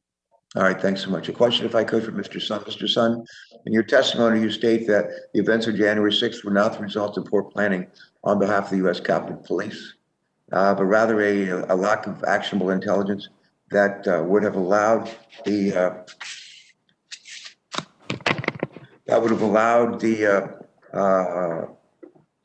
me start over. But rather a lack of actionable intelligence that would have allowed the U.S. Capitol Police to properly prepare. As I was looking through Mr. Stinger's testimony, and former Sergeant at Arms for the U.S. Senate, he states, and I want to quote, he says, "The sharing of information and resources is paramount for success." That's his quote. I strongly agree with that statement. Mr. Sun, what went wrong leading up to January 6th with regard to gathering and sharing actionable intelligence? Why do you think the likelihood of a truly devastating attack was so badly underestimated, Mr. Sun? I think as you start to hear from some of the federal agencies on the investigations that are currently going on, where they're finding evidence that this was a coordinated attack that had been coordinated among numerous states for some time in advance of this, that's the information that would have been extremely helpful to us. For them to detect some type of level of coordination that would have given us the indication that we're going to see more than just a may become violent, may be inclined to violence, type of preparations. You look at it now, you see, knowing what occurred, you see what type of resources were brought to bear around the Capitol. That type of information could have given us, sufficient advance warning to plan for more of an attack such as what we saw. The great Paul Newman movie, Cool Hand Luke, line you probably, a lot of people, certainly in my generation, remember. What we have here is a failure to communicate. That was right at the end of the film. What we have here is a failure to communicate. Do we have a failure to communicate here? I'm not one who's crazy about like pointing fingers and assigning blame, but to whom do we assign that failure to communicate? I believe that question's for me, sir. What I look at is, we have a process for communications, and it being a consumer of intelligence, I look at it more of, I think there's a failure of having a wide enough lens to look at what are the current threats that we're facing in a nation now from some of the domestic extremists. I think the communications processes are there. They need to be worked on a little bit, but I think the intelligence community needs to broaden its aperture on what information it collects. We now know in retrospect that the gathering on the rioters on January 6th didn't begin on January 5th or the 4th or the 3rd. It started like weeks before, and was fomented and encouraged, as we now know, by among others our president. And somehow that all of that work and all the intelligence that was gathered by the FBI and other Homeland Security never found its way to the people who right here in DC could have used it the most to have avoided the tragedy of January the 6th. Thank you. Our thanks to particularly the officers of the U.S. Capitol Police and others who joined them in trying to protect us in this Capitol on that sad day. I know we have several members ready to go, and we want you to go as quickly as possible, but there's been a request from our witnesses who have been here a long time. If we could give them a 5-minute break, and then we will reconvene in 5 minutes with additional questions. So we will recess for 5 minutes.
Sund.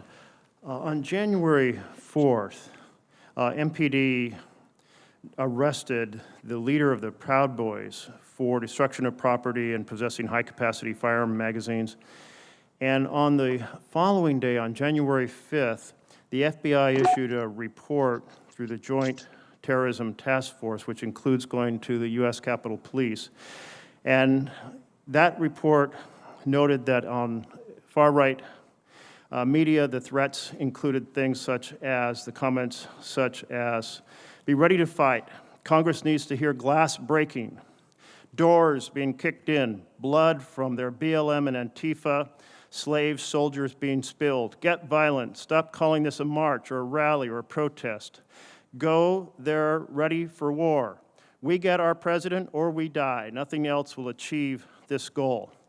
Did you get that FBI intelligence report? So to address that right when we started, the United States Capitol Police Department did get that report. I was just advised of that in the last 24 hours. That report made it from the Joint Terrorism Task Force over to our Intelligence Bureau, over to a sergeant there, and ceased moving forward at that point. No leadership, myself included, over at Capitol Police was made aware of that at the time of the event. So there is, you've referred in your testimony to the individual who is the head, John Donahue, the Director of Intelligence on the U.S. Capitol Police. And did he receive that report, but he did not pass that on to you as head of the USCP? Again, I have no knowledge that he received that report. I've been told it went over to an official of the rank of sergeant and didn't move any farther from there. Okay, well, that's very concerning. Were there not procedures for the head of the intelligence on the U.S. Capitol Police to get the intelligence report, to review it, especially when there were significant other indications of potential violence, and make sure that you, as the leader, had that knowledge on which to develop additional plans if additional plans were needed? I'm sure that's something that they're looking at in their current after action. Yes, there is a process for it.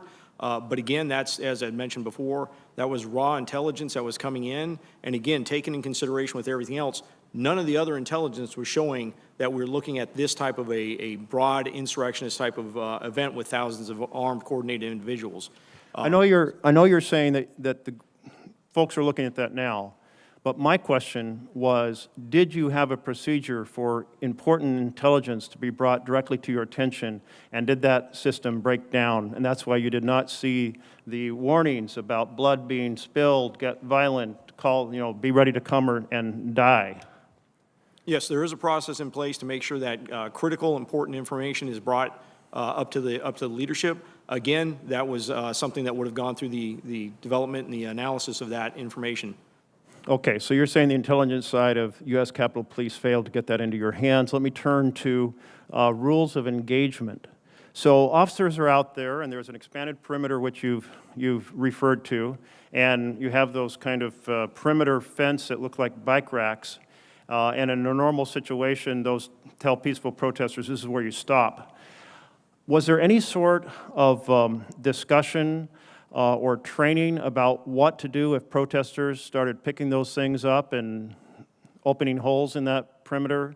What were the rules of engagement? If I'm a police officer that day on the line for the Capitol Police, how was I trained, like, what do I do when those perimeter fences are breached?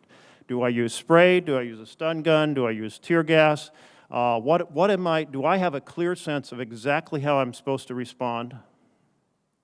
Yes, there is a rules of engagement. There's a use of force policy, and there's also civil disobedience unit training that has to do with when you have a non-compliant group, how you deal with non-compliance and gaining compliance, which would include hand control techniques, the application of chemical spray, and then impact weapons. So on that day, you issued rules of engagement that included what specifically? I'm an officer, what was I supposed to do if those barricades were breached? There's rules of engagements that exist. They weren't issued just that day. They existed. They don't vary from event to event based on threat analysis? No, sir. So that perimeter, you said, got larger, which meant police officers were spread out over a larger area. So once it was breached, what are the directions to the police on the team to be able to retreat to a defensible point? So what we had is we had what's called an incident command system established. You have an incident command for both the exterior, the resources on the exterior of the building that would provide those officers, those CDU units, with specific directions on where to go, what's the next step, if you're going to retreat up to the Upper West Terrace, which is what they were told to do, as well as an incident command system inside the building handling the joint session and activities going on inside. So I'm out on the plaza, and the crowd swarms past me. I have an assigned place to go to retreat to that is defensible? The incident commander would be providing direction to people in the field on where to retreat to make the next stand. So no advance information. And how do you avoid the situation of those who are guarding a door, closing and locking the door, and leaving police officers stranded outside of that locked perimeter? So your question, how do you prevent that? Is that what you're saying? How do you prevent that? If you've got folks who are guarding a door and protesters are trying to get through it, so they're trying to lock that and prevent it, and there isn't a pre-plan for how to deal with officers who are stranded outside of those doors, how's that handled? Do you have drills on that? Do you have set instructions on that? Again, that's something I would look for the on-site official, the on-site incident commander, to provide those officers with directions where to relocate to. Okay, let me put it this way. Have you ever held a drill to respond to this situation where a crowd pushes past the exterior barricades? Not this level of situation, no, sir. To what level have you had such drills? We've done various exercises with people, activities on the grounds during civil disobedience training, how to handle riotous groups. Okay, thank you. I'm going to turn just seconds left to our former Sergeant of Arms for the Senate, Mr. Stenger. At the time that we were in the Senate chamber and the protesters, the rioters, reached the perimeter of the Senate, there was a very quick rush to try to lock the doors, and there were people searching for how do you lock these, and there's many entrances on the balcony. Have there ever been any sort of a drill with the Sergeant of Arms team or in partnership with the Capitol Police on how to secure the doors to the chamber as a last point of defense? Yes, sir. At least once a year, they hold a chamber action drill where they would work together with the Capitol Police, with the doorkeepers to do a lockdown. So they know when they should lock down and when they should. So that is done as an actual drill where people have to run, get the keys, lock the doors. They know what doors they're supposed to guard. Are they supposed to guard them from the inside or from the outside and so forth? Yes, sir. And when was the last such drill of that nature conducted? I'd have to go back and check, but they try and do it once a year. Okay, I think I'm out of time, and I thank you very much to the chairman. Thank you, Senator. Senator Scott, you're recognized. Thank you, Chairman. First off, I want to thank everybody for your hard work. We have National Guard up here. We've had them, I guess, since around the 6th. Can you all tell us how you made the decision to bring the National Guard here, each of you, to the extent you're involved or if you're not involved, how the decision was made? That's the National Guard presence we have here now. So not as a result of the riot, but the National Guard has put up the fencing and all that. Okay, so that began to be developed the evening of the 6th. When we made the request, we got the National Guard in. We started looking to the future, what was going to be next. We started talking about bringing in the first section of global fencing, which basically went right around Capitol Square, which is Constitution and Independence, first to first. We got that in place, and we started looking at what necessary National Guard resources, working with the National Guard representative. So that was developed with Capitol Police, working with I believe Sergeant Arms at the time. In the evening, going into the 7th, that we developed that. Okay. Were you the only one involved, or were the Sergeant at Arms involved? I believe so. I'd have to go back and pull that information. We were working on a number of different aspects of it at the time, but I had my general counsel as well as our operations people working on the request and the coordination with the National Guard. And what was the purpose of the original the National Guard that came, put up the fencing? What was the rationale? What was the threat assessment? So just to make sure I understand, you're talking about the National Guard that came on the 6th? No, the presence that stayed after. Oh, the one that stayed after. So what was the threat assessment? What was the threat assessment, and why was it set up that they would be here for, it seems like now months on end? Well, again, beyond, the 8th, again, my departure date was the 8th, so the information I have is up until the 8th. It was they were putting them in place based on the mass insurrection that we had on the 6th. I wasn't aware of any additional intelligence at that point. They were just concerned about possible violent extremists regrouping and staging another attack on the Capitol. So you haven't seen anything that would give us a threat assessment now that we have a concern that we need to have the National Guard presence? It doesn't mean there's not some, but you haven't seen anything? No, sir. I've been really not in that environment since the 8th. Okay. Anybody else that's any of the others that are here to testify? Do you have any threat assessment you've seen that there's a reason that we have the National Guard here today?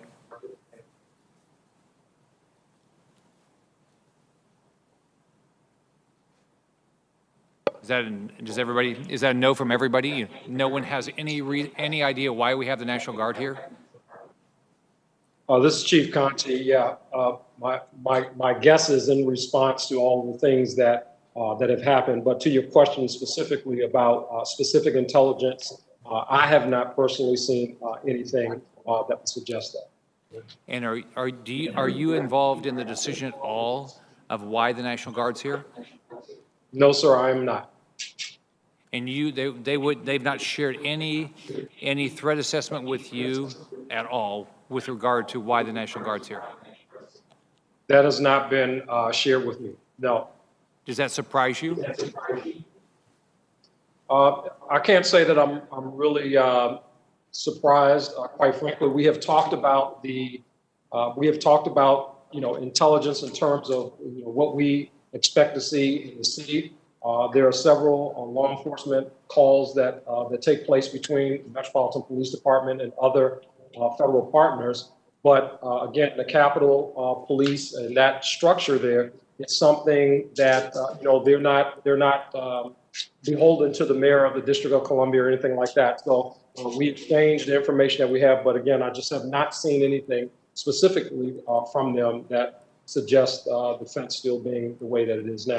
And I should add also, sir, that obviously I think that there needs to be a reimagining of the security posture there. Something certainly should be there, but I'm not exactly sure if the answer to that is razor wire and the deployment that we currently see. And the former Sergeant Arms, you don't have any reason, no one's given you you've not seen any information that would suggest that we have a threat, an imminent threat that we need the National Guard here? I have not.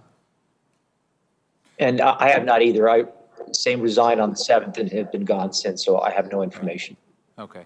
So who would be making the decision that the National Guard needs to be here then? And where would the threat assessment come from? Does anybody know? I'd maybe look at the current leadership over at maybe the Capitol Police in conjunction with the current Sergeant Arms. Okay, so it would be the head of Capitol Police and the acting Sergeant Arms. That is correct. To give you the current information on that. And would they coordinate with the Metropolitan Police? Well, if there was intelligence that would indicate the need for such activity, it would usually be shared with our partner, our local law enforcement would share our perimeter and our borders. And if there was a threat out there, would that be public? Would there be some public information that they would put out normally? Again, that all has to do with the nature of the threat, the classification level of the threat. But again, that would be shared with law enforcement within the District of Columbia through the joint JTTF as well as the executive board for the JTTF. I'm flabbergasted that not that you don't know now, but that there's no public information about why we have all these National Guards here. I mean, does that surprise you? It's a significant security deployment. Again, I believe it's based on the facts of what they've seen, hindsight being what it is. It's the facts of what occurred on January 6th, this unprecedented insurrection. Yeah. Thank you, Mr. Chairman. Thank you, Senator Hassan. You're recognized for your question. Thank you, Mr. Chair, and thanks to all of the witnesses for being here today. I especially want to take a moment to acknowledge the heroism of the officers of the U.S. Capitol Police, law enforcement, and other employees of the Capitol who bravely worked to protect our democracy on January 6th, and who have done so much work to restore our Capitol since that day. I also want to thank all of the families of our law enforcement and Capitol Hill staff for what they went through watching this unfold in real time. I want to start with a question to Chief Conte, if I could. Chief, Washington, D.C. is obviously no stranger to large assemblies and protests. So what is the standard process for protests in Washington, D.C. when it comes to interagency coordination and information sharing? And following the events of January 6th, what recommendations do you have for improving coordination and information sharing? Thank you for that question. There are several discussions, meetings that take place between the municipal police department as well as our federal partners. We oftentimes have coordination calls with the National Park Service simply because in a lot of the federal lands, they authorize the permits for the federal land. So there's coordination that has to happen there between the Metropolitan Police Department, U.S. Park Police, U.S. Capitol Police, U.S. Secret Service. With respect to the intelligence, again, our partners from the FBI, they're often part of those discussions. I think that the thing kind of going forward that certainly needs to be looked at with respect to specific intelligence has been outlined throughout some of the testimony today. When there is specific information that warrants us to perhaps posture differently, our notification system needs to be different. The JTTF distribution list that we have is not something that is a monitored list 24 hours a day, 7 days a week that would generate an immediate response to that. When those communications are sent out, there are staff members who at some point will get to that information. But I think that, that has been laid out, when we're talking about something of this magnitude that could potentially happen and ultimately did happen in our city, it should posture us to move differently.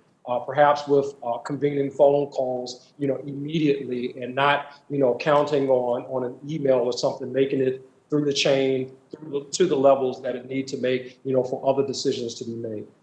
Well, thank you for that answer. One of the things I would observe is sometimes ahead of events like these, just scheduling ongoing check-ins with leadership at all of the agencies that need to coordinate can have the effect of sharing information in real time. I want to move to a question to Mr. Stanger, Mr. Irving, and Mr. Sund. The Secretary of Homeland Security has the authority to designate events with national and international significance as national special security events, but that didn't happen for January 6th, even given the threat information readily available ahead of time. Designated events are eligible for expanded federal support related to the security of the events. So, prior to January 6th, did anyone from the Department of Homeland Security contact you about a potential national special security event designation? And we'll start with you, Mr. Sund, and then move to the others. Thank you, ma'am. No, I'm not aware of anybody from DHS reaching out and requesting, that if we want to follow up, if this wanted to be a national special security event, or if we were going to request that to be, or if they were going to identify and designate what they call a SEER, a special event rating, to the event. No, I'm not aware. Thank you. Mr. Stenger and Mr. Irving. No one contacted me. Thank you. And the same with me, Senator. No contact with me or my office. Well, thank you for those answers. I look forward to following up with the Department of Homeland Security about this during the next hearing on this topic. Mr. Sund, my last question. The officers of the Capitol Police work each and every day to keep the U.S. Capitol safe and secure. We are all grateful for the brave work of the U.S. Capitol Police officers on January 6. Tragically, the law enforcement community has now lost 2 officers to suicide since January 6 as a result of the insurrection and the events then. My thoughts, and I'm sure the thoughts of all of us here today, are with the families of MPD Officer Jeffrey Smith and U.S. Capitol Police Officer Howard Liebengood. Mr. Sund, what mental health resources are currently available to the United States Capitol Police officers, and are these resources sufficient? The department has brought in significant mental health resources, and I certainly do appreciate your recognition of that. I've talked to a number of officers who have definitely gone through the battle and feel that they're feeling a lot of trauma from it. But I know the chief of police, the acting chief, has brought in significant resources. We had the employee assistance program, but they brought in a number of outside contractors that have gotten very good response. So I think there's a lot of mental health resources available, and I know a number of officers are taking advantage of it, which I'm happy to see. Well, so am I, and I would encourage all officers who feel that they could benefit from counseling to reach out for it. And I would certainly encourage, and I'm sure my colleagues here would too, that all leadership in law enforcement reach out to us if they feel the resources are strained or need bolstering in some way. Thank you all for your service. Thank you very much for your testimony and for being here today. To the chair and ranking members of our respective committees, thank you so much for organizing this hearing. Thank you, Senator Hess. And Chair now recognizes Senator Hawley for his questions. Thank you, Mr. Chairman. I want to begin by saying a special thank you and a special acknowledgement to Captain Mendoza, who shared her testimony earlier this morning. Captain Mendoza is a native of Missouri and an alumna of Park University, if memory serves. And I just want to say to her, I want to thank her for being here today, but also for her incredible bravery and courage on January 6th. And on behalf of the entire state of Missouri, I want to say thank you for what you have done. Thank you for what you represent. And I also want to take that opportunity to say again now, as I said on the night of that terrible day, a thank you to all of the law enforcement from all of our various branches who responded in this dire emergency to face these criminal rioters, these violent criminals, to repulse them from the Capitol and to secure this space so that the work of Congress could continue. So thank you, and a special thanks to Captain Mendoza from the state of Missouri.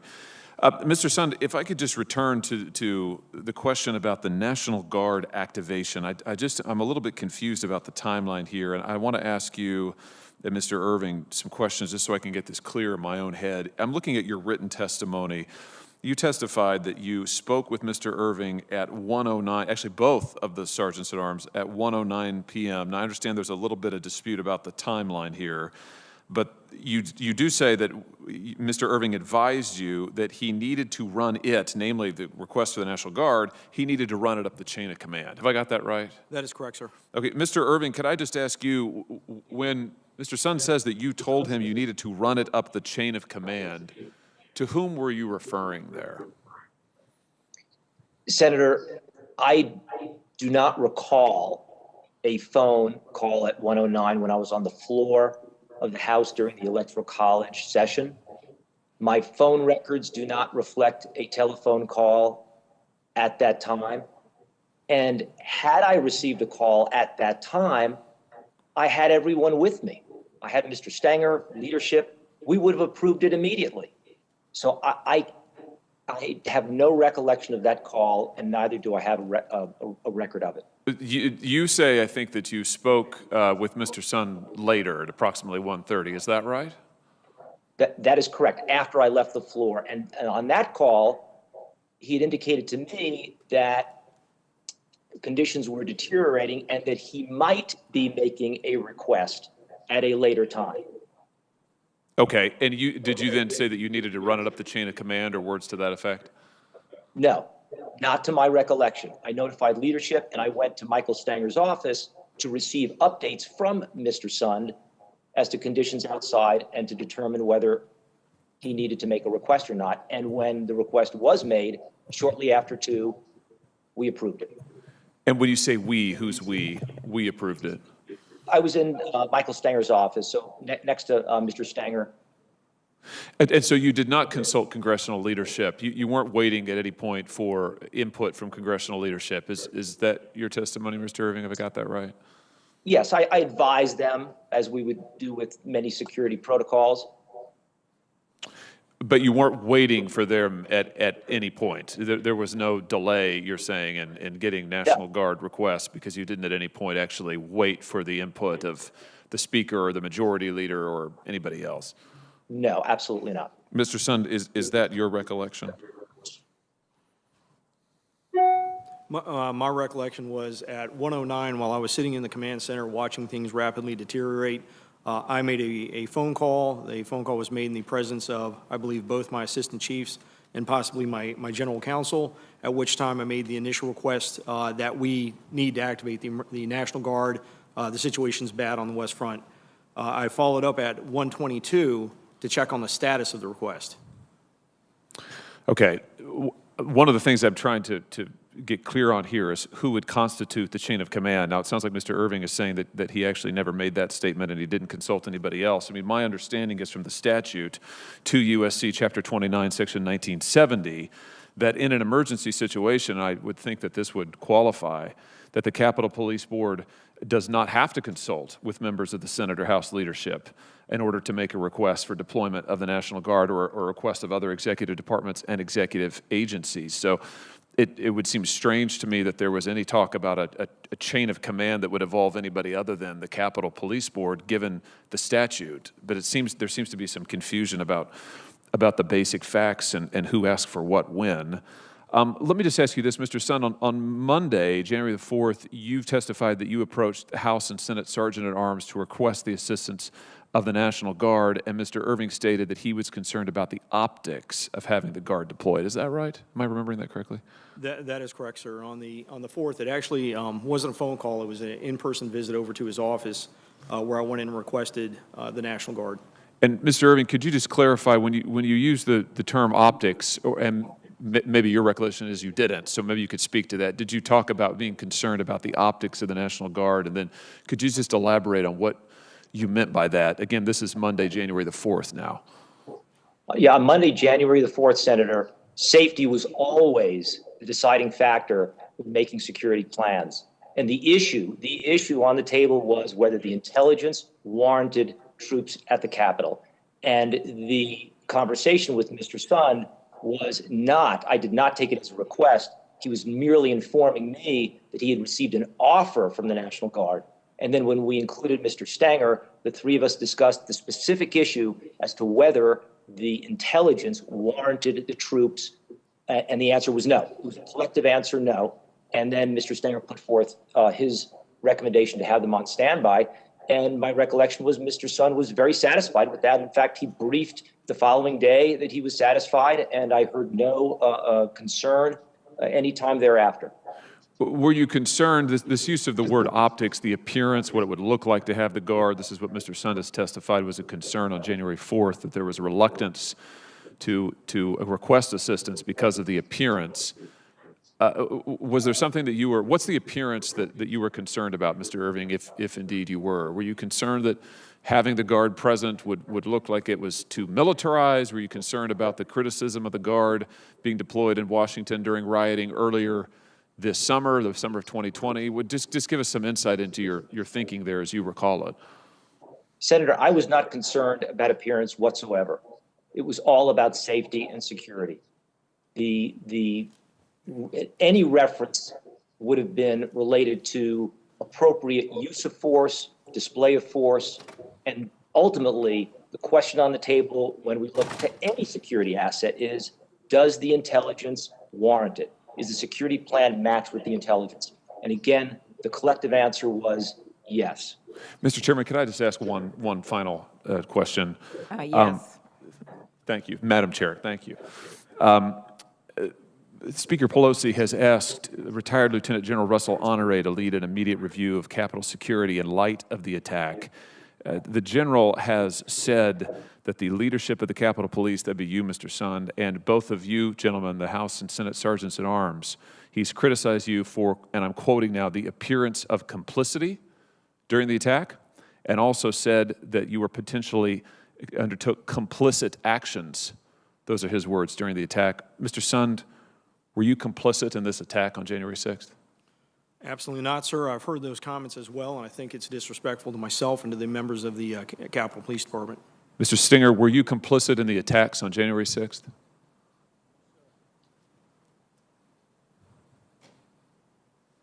Mr. Stinger? Were you complicit in the attacks on January 6th? He's asking you. Sir? Mr. Irving, were you complicit in the attacks on January 6th? Absolutely not, Senator. Yeah, of course none of you were. There's absolutely no evidence to that effect. And Mr. Sund, I think your comments are appropriately taken to allege that any of you, were complicit in this violent mob attack on this building, I think is not only extremely disrespectful, it's really quite shocking. And this person has no business leading any security review related to the events of January 6th. Thank you for your indulgence, Madam Chair. Thank you very much. Next, a new member of both committees, Senator Padilla. Thank you, Madam Chair. There's been a lot of questions. I've been popping in and out from multiple committees, but I understand there's been a lot of questions already about intelligence, what was known, what was assessed, what was shared, et cetera, and differing opinions. I'll try not to be too repetitive. First, a quick question for Chief Sund and the two Sergeant-at-Arms. I imagine, like most people, you saw most, if not all, of the House impeachment managers' presentations before the United States Senate as they sort of laid out the case, set the impeachment question aside. We know how that was resolved, but in terms of how January 6th didn't just happen, but the lead up to January 6th. Is there anything from that presentation that you would disagree with? So to just make sure I understand, the video I watched and all the information, the video that was portrayed is all accurate video. As far as any of the other commentary associated with the video, I can't say I watched every single bit of it, but I can tell you the video, a lot of that video was video from the United States Capitol Police, and it was all accurate. Okay, thank you. Mr. Stanger, Mr. Irving, same question. The video I saw certainly reflected what I could see from my window on the day of January 6th. And from my perspective, Senator, I have not diagnosed why the attack occurred. At the time, we left all information to the intelligence agencies that we had at the time, and I would say now to leave it to the after-action investigations to make determinations. Okay. Question for Chief Sund specifically. Now, there is an intelligence division within the department, correct? Yes, sir. Okay. And now, having read your letter to Speaker Pelosi, you make reference to events on both November 14th as well as December 12th that you had sort of comparable intelligence in terms of risk assessment, threat assessment, in the events of November 14th and December 12th, not leading into anything near what happened on January 6th. Is that my correct interpretation of your letter? Yes, that is the correct interpretation of the letter. Both the assessments indicated that we were going to have various militia groups and extremists in attendance. Right. In addition to the fact that, as Chief Conti had testified to earlier, weapons were recovered during both those events. Okay. And so, to the best of your recollection, in the lead up to January 6th, since it was comparable assessment, comparable intelligence, roughly, you therefore proceeded with comparable preparation and posture. Yeah, that is absolutely correct. We proceeded with the posture of seeing it could have instances of violence. We knew it was going to be focused on the Capitol. We knew that there was going to be members of Proud Boy, Antifa participating, and like I'd said before, not Capitol Police, not Metropolitan Police, not any of our federal agencies had any information we were going to be facing an armed insurrection of thousands of people. Now, if we take our experience with terrorism globally and look at case studies, both incidents that have been prevented and those that were successfully executed against the United States, is it plausible, and I know hindsight's 20/20, is it plausible that the November 14th, December 12th incidents may well have been trial runs?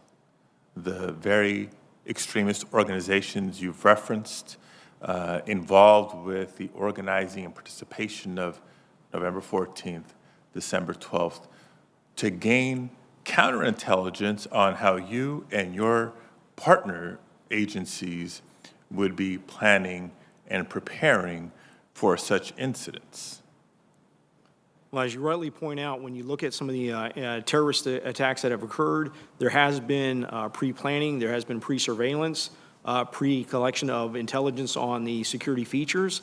I don't know if the November and December were two instances of that, but I would suspect with the fact that we're finding this was a coordinated attack, I wouldn't doubt there was pre-surveillance. So we don't know they were, we don't know they weren't. That's my point. Correct. And I know the intelligence folks will be here at a subsequent hearing, but we're all in this together. In your letter and your testimony earlier today, you bluntly said the intelligence community missed this.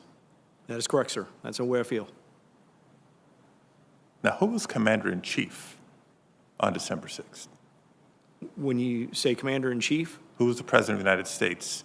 Donald Trump, sir. Overseeing the intelligence community that missed this. Repeat your answer. For the entire 18 agencies that represent the intelligence community? Yes. Yes, sir. They would be Commander-in-Chief. And who was that again? President Donald Trump. Okay. Let me ask a couple questions on a different topic. I think it's obvious to many across the country. I was one of 3 senators who was not in chambers on January 6th. I had the benefit, if you will, of watching the events occur in real time, both inside the Capitol and outside the Capitol on television. One thing that was not lost on me and many people that I've talked to is the difference in both police presence and response on January 6th compared to events from last summer when peaceful protesters were demonstrating in the nation's capital in the wake of George Floyd's murder. Last summer, they were met with significant force. A couple of data points. To date, some 250 individuals who were involved in the Capitol insurrection of January 6th have been arrested. More will likely be arrested in the coming weeks and months, but only a small number, about 52 of these individuals were arrested on January 6th. By contrast, during the largely peaceful protests of last summer, 427 people were arrested. On June 1st alone, 289 people were arrested. Similarly, some 300 protesters were arrested during the Kavanaugh hearings in 2018. So, question, Mr. Sun, can you tell us exactly how the Capitol Police preparations for January 6th differed from preparations for the protests from last summer? And if you can specifically address if they were the same or different use of forward guidelines in place on January 6th compared to the protests of last summer, or any criteria for making arrests on January 6th versus the protests from last summer. Okay, and if you could do that in about a minute. Yes, ma'am. Thank you, Senator. I will do that very concisely. Okay. So I want to look at it from planning and preparations. We plan for every demonstration the exact same way. Doesn't matter the message of the person, doesn't matter the demographics of the grievance involved in the demonstration. We do it the exact same way. We develop our information, we develop our intel, and we base a response plan on that. So let's transition to preparations. I will tell you, we handled 15 major demonstrations involving Black Lives Matters groups, following the death of George Floyd over the summer. We had a total of 6 arrests.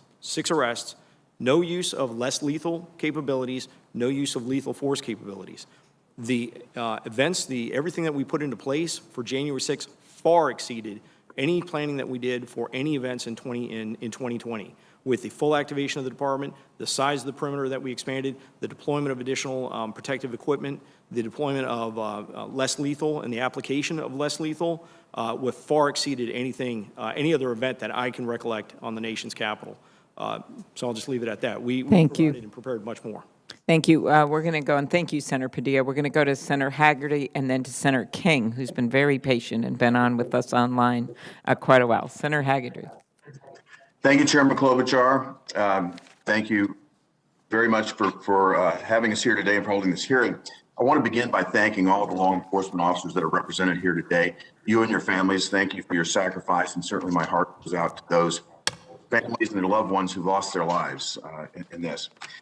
In the spring and summer of 2020, many people criticized the use of the National Guard to help restore order in Washington following some of the worst rioting in decades. Mayor Bowser said that the Guard presence was, and I quote, unnecessary and may be counterproductive. And a DC National Guard leader even had to tell his troops, I quote again, some of the DC public does not agree with our mission and may have nefarious intention toward our service members. And according to a January 5th Washington Post report, top Pentagon officials emphasized that on January 6th, the Guard would have a, quote, far more muted presence than in June, saying that, quote, we've learned our lessons and will be absolutely nowhere near the Capitol building. Mr. Sund has stated that despite attempting to attain National Guard support on Capitol Hill on January 6th, he was unable to get approval for such support. And several people today have referred to concerns over the optics of January the 6th. So my first question is directed to Mr. Sund. Do you think that the backlash against the use of National Guard troops to restore order back in the summertime led to reluctance in advance of January 6th to utilize Guard troops to protect the Capitol? Sir, I cannot really testify to what the inner working was or working decisions over at the Pentagon regarding either the decisions from over the summer or the memo that was put out by the Secretary of the Army on the 4th. However, I was very surprised at the amount of time and the pushback I was receiving when I was making an urgent request for their assistance. That's regrettable. I'd also like to follow up on a line of questioning that Senator Hawley brought up. Speaker Pelosi had indicated that she intends to establish a commission to examine the events of January 6th. Of course, that's why we're here today, examining those issues.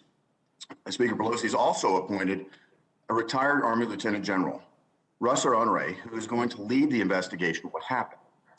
But days after the attack, General Honoré said, I think once all this gets uncovered, again, I'm quoting him, it was complicit actions by Capitol Police. Before he added that you, Mr. Sund, were, quote, complicit along with the Sergeant at Arms in the House and Senate. My question is, do any of you believe that comments like these by Mr. Honoré suggest that he is someone who is well suited to conduct a serious and unbiased review of the events of January 6th? If so, please explain. I'll go ahead and start with that response. As I mentioned before, I found the comments that he made regarding myself and also the Capitol Police officers highly disrespectful to the hardworking women and men of that police department, and also to myself. I welcome and I look forward to an after action that will move this agency forward, move our partnership with the federal agencies forward, but it has to be done in an unbiased fashion. I couldn't agree more, Mr. Sund. Any other responses? I would disagree with the general's what he said. I don't believe that's true. There's a lot of people that put themselves in very much danger on that day, and I think saying something like that is just not in good taste. Yeah, I can't imagine that being said myself, implying that you all were complicit in this. But I thank you for your answer and for your service. I yield back, Mr. Chairman. Madam Chairman. Thank you very much, Senator Haggerty. Next, Senator King.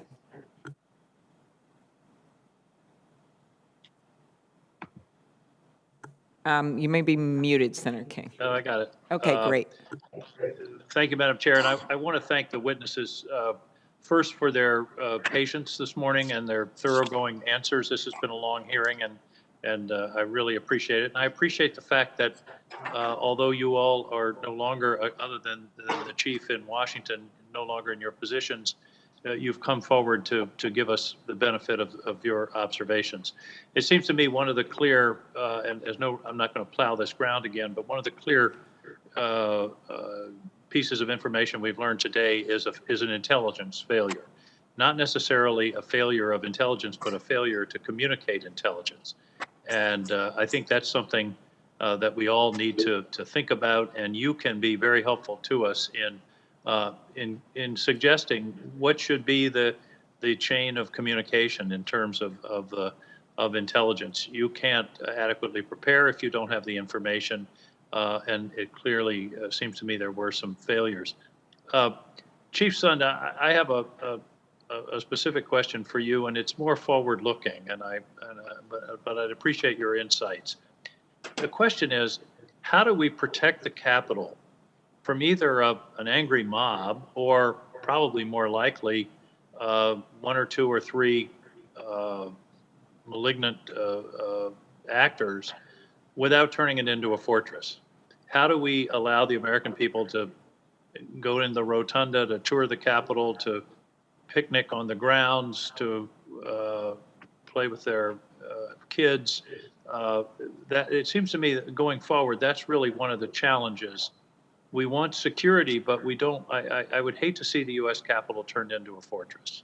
Your thoughts, Mr. Sund? I think you need your mic on there.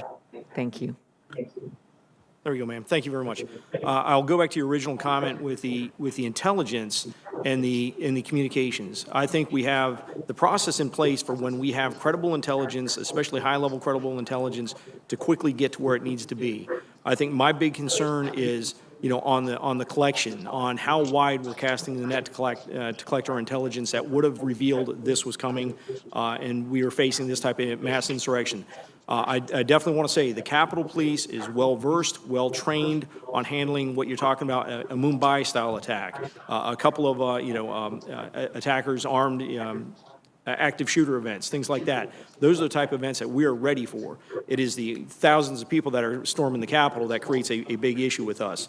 So when you talk about, physical security, and I'd mentioned it in my opening statement and one of the initial questions, I think there are options for maintaining an open environment, an open campus type of environment, while putting some substantial physical security measures in place, both for the building, the skin of the building, as well as farther out. Time and distance is our best friend, and the most important thing is to provide some kind of protection farther out so the officers have more more time to deal with it. But that's something that I think should be discussed in a closed or classified session. I understand, but and I hope that is a discussion, Madam Chair, that we can have. I think that's a very important because we just, as I say, we don't want the United States Capitol to be so protected that it's inaccessible to the American people. Amplify on your intelligence. It seems to intelligence answer. It seems to me you're saying it's communicated adequately, but we didn't have the collection that we needed. For example, the Norfolk, Virginia letter. Is it how does it get filtered, and where does it get filtered? Again, the Norfolk Field Office letter. That's something to consider, because even on the 5th, at noon on the 5th, I held a joint conference call with the members of the board, my executive team, a dozen of the top law enforcement and military officials from Washington, D.C., where we discussed the upcoming events on the 6th, the upcoming events on for the inauguration, any kind of threats, any kind of issues we may have. And even though I had, we had the director of the field office, for the Washington field office of the FBI, nothing was mentioned about it. So I think my big point is, I think we need to look out. There's significant evidence coming out that the insurrection that occurred on the 6th was planned, coordinated well in advance, coordinated almost to the point where you're looking between a number of states where you're having events coordinated. And it's that detection that I think would have been key to putting the effective security in place for this event. Finally, when we're when we're talking about providing this level of security, is there a playbook? Is there a contingency plan that's literally sitting on a shelf somewhere that says demonstrations around the Capitol, here's what you do? I mean, some of the timing things, for example, the deployment of the National Guard might have been faster had there been a predetermined set of phone numbers, actions, steps to be taken. Does that exist? And if not, should it exist? To the level where you're including a National Guard, there is a process where we handle special events and demonstrations, but I tend to agree that we need to streamline the process that we request the National Guard in the future. And yeah, because clearly there was a delay there that was an important part of the response at the time. Madam Chair, I want to thank these witnesses. I think they've really made a contribution, and they made a contribution when they were serving in their respective positions. Thank you. I yield back. Thank you. Thank you, Senator. Senator Sinema is recognized for her questions. Oh, thank you, Mr. Chairman. My first question is for Chief Conti. What coordinating actions were taken in the weeks leading up to January 6th to share intel across federal and local law enforcement? And what security planning took place and with which agencies? Thank you for that question. So there were a series of several meetings that took place leading up to the events of January the 6th. There are the weekly law enforcement partners calls that take place where our federal partners are part of that. There's the First Amendment coordinating calls that took place, at least two of those prior to this event. There's a National Park Service permit call that also took place prior to this event. And as Chief Sun mentioned, several calls involving several of the law enforcement entities leading up to the events of January the 6th. So there are a significant amount of phone calls or virtual meetings that took place leading up to January the 6th. Thank you. And could you talk a little bit about what you see as the mistakes that were made or the holes that didn't help connect all those dots in those meetings and coordinating prior to January 6th? So I think the major issue, at least from my perspective, I think that in terms of the sharing of information, how it's shared, I think that is where the focus should be. Again, we're talking about a report that came from the Norfolk office on the day before that night. It's around after 7:00 p.m. That was sent to email boxes. You know, as the chief of police for the Metropolitan Police Department, I assure you that my phone is on 24 hours a day, 7 days a week, and I'm available for any phone call from any agency that has information with respect to something of this magnitude happening in our city. Certainly, if there was information about one of our police stations being overrun or a federal building being overrun that was relayed to the Metropolitan Police Department, I assure you that I would be on the phone directly with the officials that are responsible for the law enforcement response to give them that information firsthand. Not really relying on technology in the form of an email in hopes that that information makes it to where it needs to be. So I think that that's critical. To Chief Sun's point, there were several phone calls leading up to this, and no specific information that talked about the events that we saw and experienced on January the 6th. And I really do believe that there should be quite a bit of attention given to that. I appreciate that. My next question is for Mr. Sund. So you outlined that the FBI report was sent via email to the Capitol Police the evening of January 5th, and that you never received the report. Is there an understanding within the system of how that report did not make it to you or to other individuals in leadership in the Capitol Police the night of January the 5th? I appreciate that question, ma'am. Actually, as I mentioned earlier in the discussion, this is a report that I am just learning about within the last, they informed me yesterday of the report. So I'm not sure of what investigation may be going on. I've since January 8th have left the department. What investigations, I know the chief has put additional safeguards in place to make sure something like that doesn't happen again, but I'm not sure of what the outcome of was, why that didn't get pushed up farther. Was there an expectation or a process or procedure prior to January 6th that should have gotten that memo up to your attention the night of January 5th? There's a process that ensures that information from the Joint Terrorism Task Force and through our task force officers gets over to their intelligence division and would be moved up to our intelligence analyst and the director of that intelligence division. And then based on that information, he could push it then up to the assistant chief or directly to me. He has my cell phone number. We talk regularly. And so, as you mentioned, you were just learning about this recently, but would it have been an expectation that the FBI would have called Capitol Police or someone on the Joint Task Force to alert the new intelligence in an expedited fashion, knowing that this information made it to the Capitol Police intel team on the 5th? What I'm trying to understand is how it did not get to the higher levels to make preparations the night of the 5th. Right. I'll just go ahead and echo what Chief Conti had mentioned, that I do think that deserves additional focus.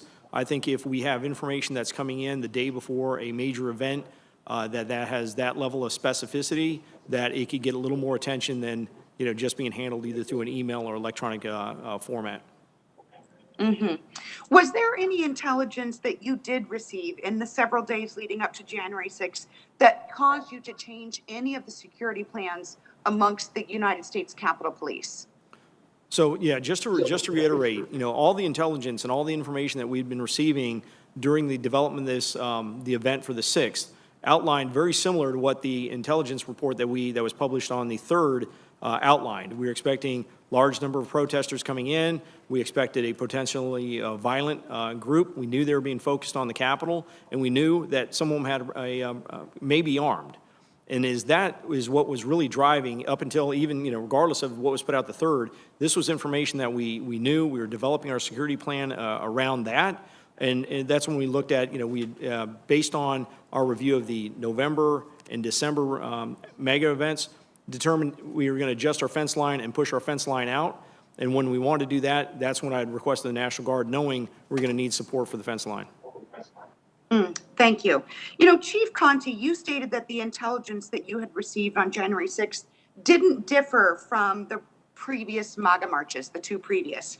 Was there any conversation or consideration about the fact that the January 6th was scheduled on a very important day that Congress would be in session certifying the results of the election? And was that different in a consideration around security than the other two marches, which had been on weekends without Congress being in session?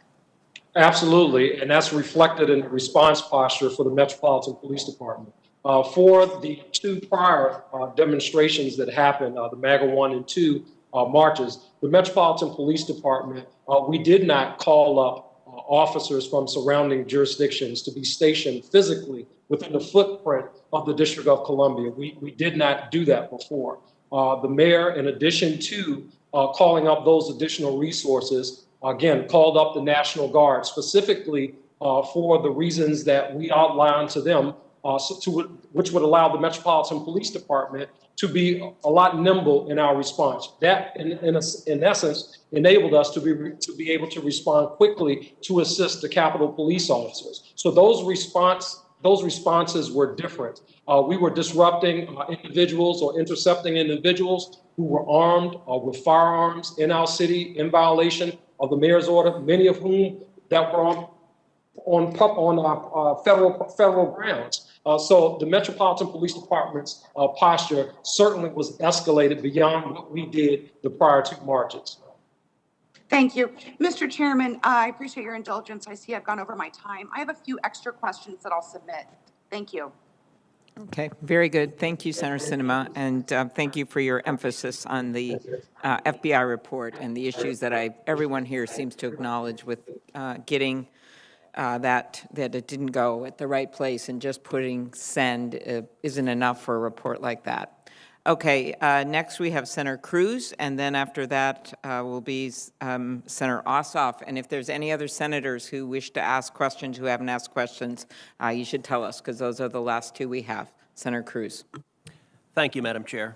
And let me say to each of the witnesses here today, thank you for being here, thank you for your testimony, and thank you also for your service. I want to thank each of you and also each of the heroic law enforcement officers who demonstrated extraordinary courage in fighting to repel the terrorist attack that unfolded on the Capitol on January 6th. And we are grateful for the bravery and the courage in the face of a truly horrific attack.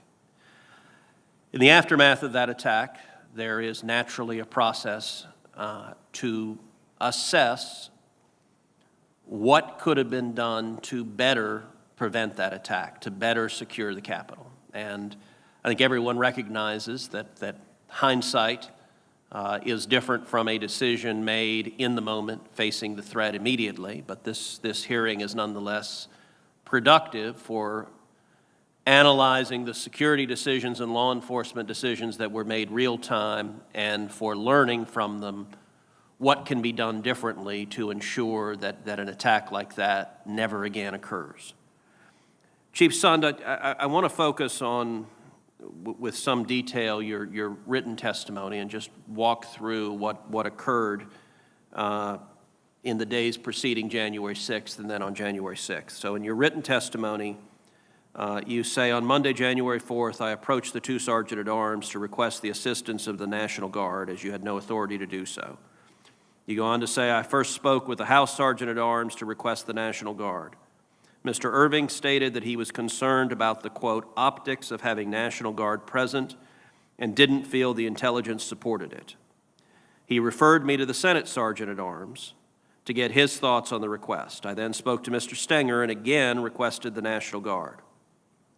Instead of approving the use of the National Guard, however, Mr. Stenger suggested I ask then how quickly we could get support if needed, and to lean forward in case we had to request assistance on January 6th.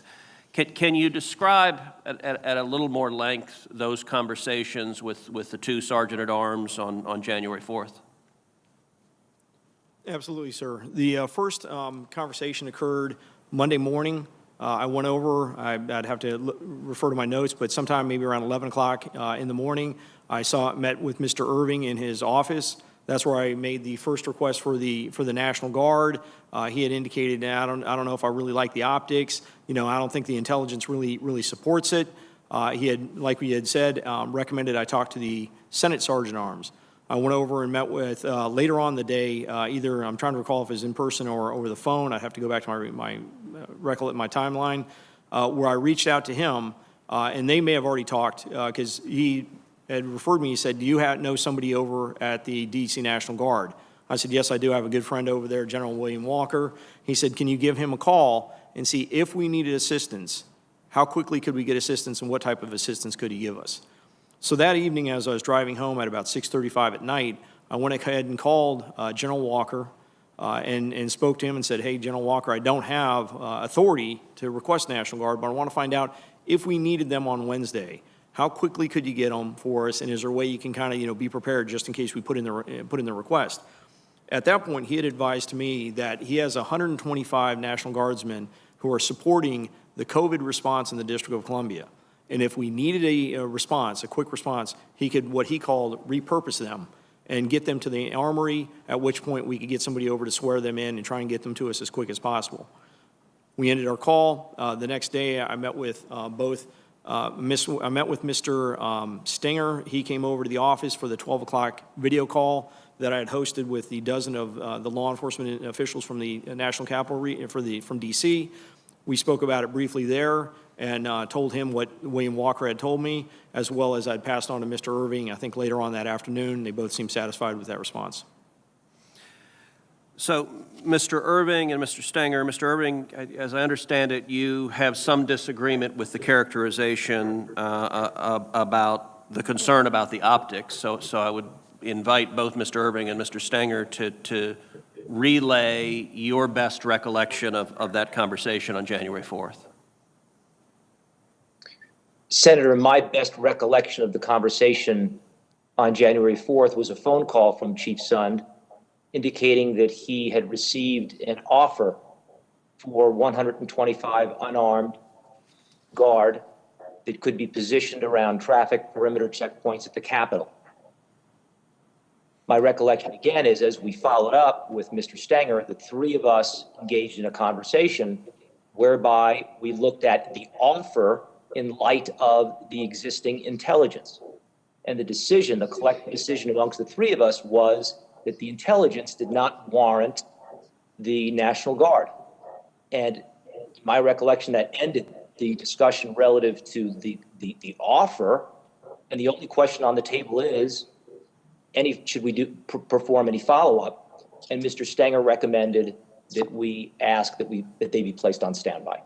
And that was the end of the discussion. So to the best of your recollection, did you make the comment about optics? And if so, what did you mean by that? I cannot remember my exact verbiage. Had I used any language to the effect, it was all in reference to whether the intelligence was matched to the security plan. And let me ask both Mr. Irving and Mr. Stenger, did you all have conversations with congressional leadership, either Democratic or Republican leadership, on this question of supplementing law enforcement presence, bringing in National Guard, either on January 4th or real time in January 6th? On January 4th, no, I had no follow-up conversations. And it was not until the 6th that I alerted leadership that we might be making a request. And that was the end of the discussion. Mr. Stenger? For myself, it was January 6th that I mentioned it to Leader McConnell's staff. So there's been some disagreement about what time phone calls occurred. I know Senator Portman asked earlier. Presumably everyone has phone records. I think it would be helpful if each of you could forward the relevant phone records to this committee. And Chief Sund, you also reference in your testimony that you sent an email to congressional leadership. I have it. If you could forward that to the committee as well, I think that would be helpful. Thank you. Thank you. Senator Ossoff. Thank you, Madam Chair. Thank you to our panel. Just want to take a moment and echo the sentiments of so many of my colleagues expressing appreciation for the men and women of the United States Capitol Police who endured a great deal on January 6th and showed great heroism. And also, Madam Chair, if I might express an interest in working with you to ensure that they're well taken care of and their needs are met. This discussion of the conversation that the three of you had regarding supplementary security support on January 6th raises the question of who's in charge. Is consensus between the two sergeants at arms and the chief of the U.S. Capitol Police required to make such a request? Mr. Sund? The request for the National Guard needs to go to the Capitol Police Board for approval, yes. Who has ultimate responsibility for the security of the U.S. Capitol complex? Which individual? I believe that falls under the Capitol Police Board.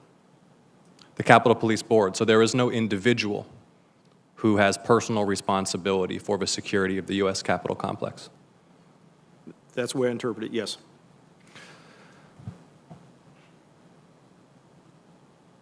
Had the U.S. Capitol Police conducted exercises simulating comparable events such as a violent riot on or within the U.S. Capitol complex?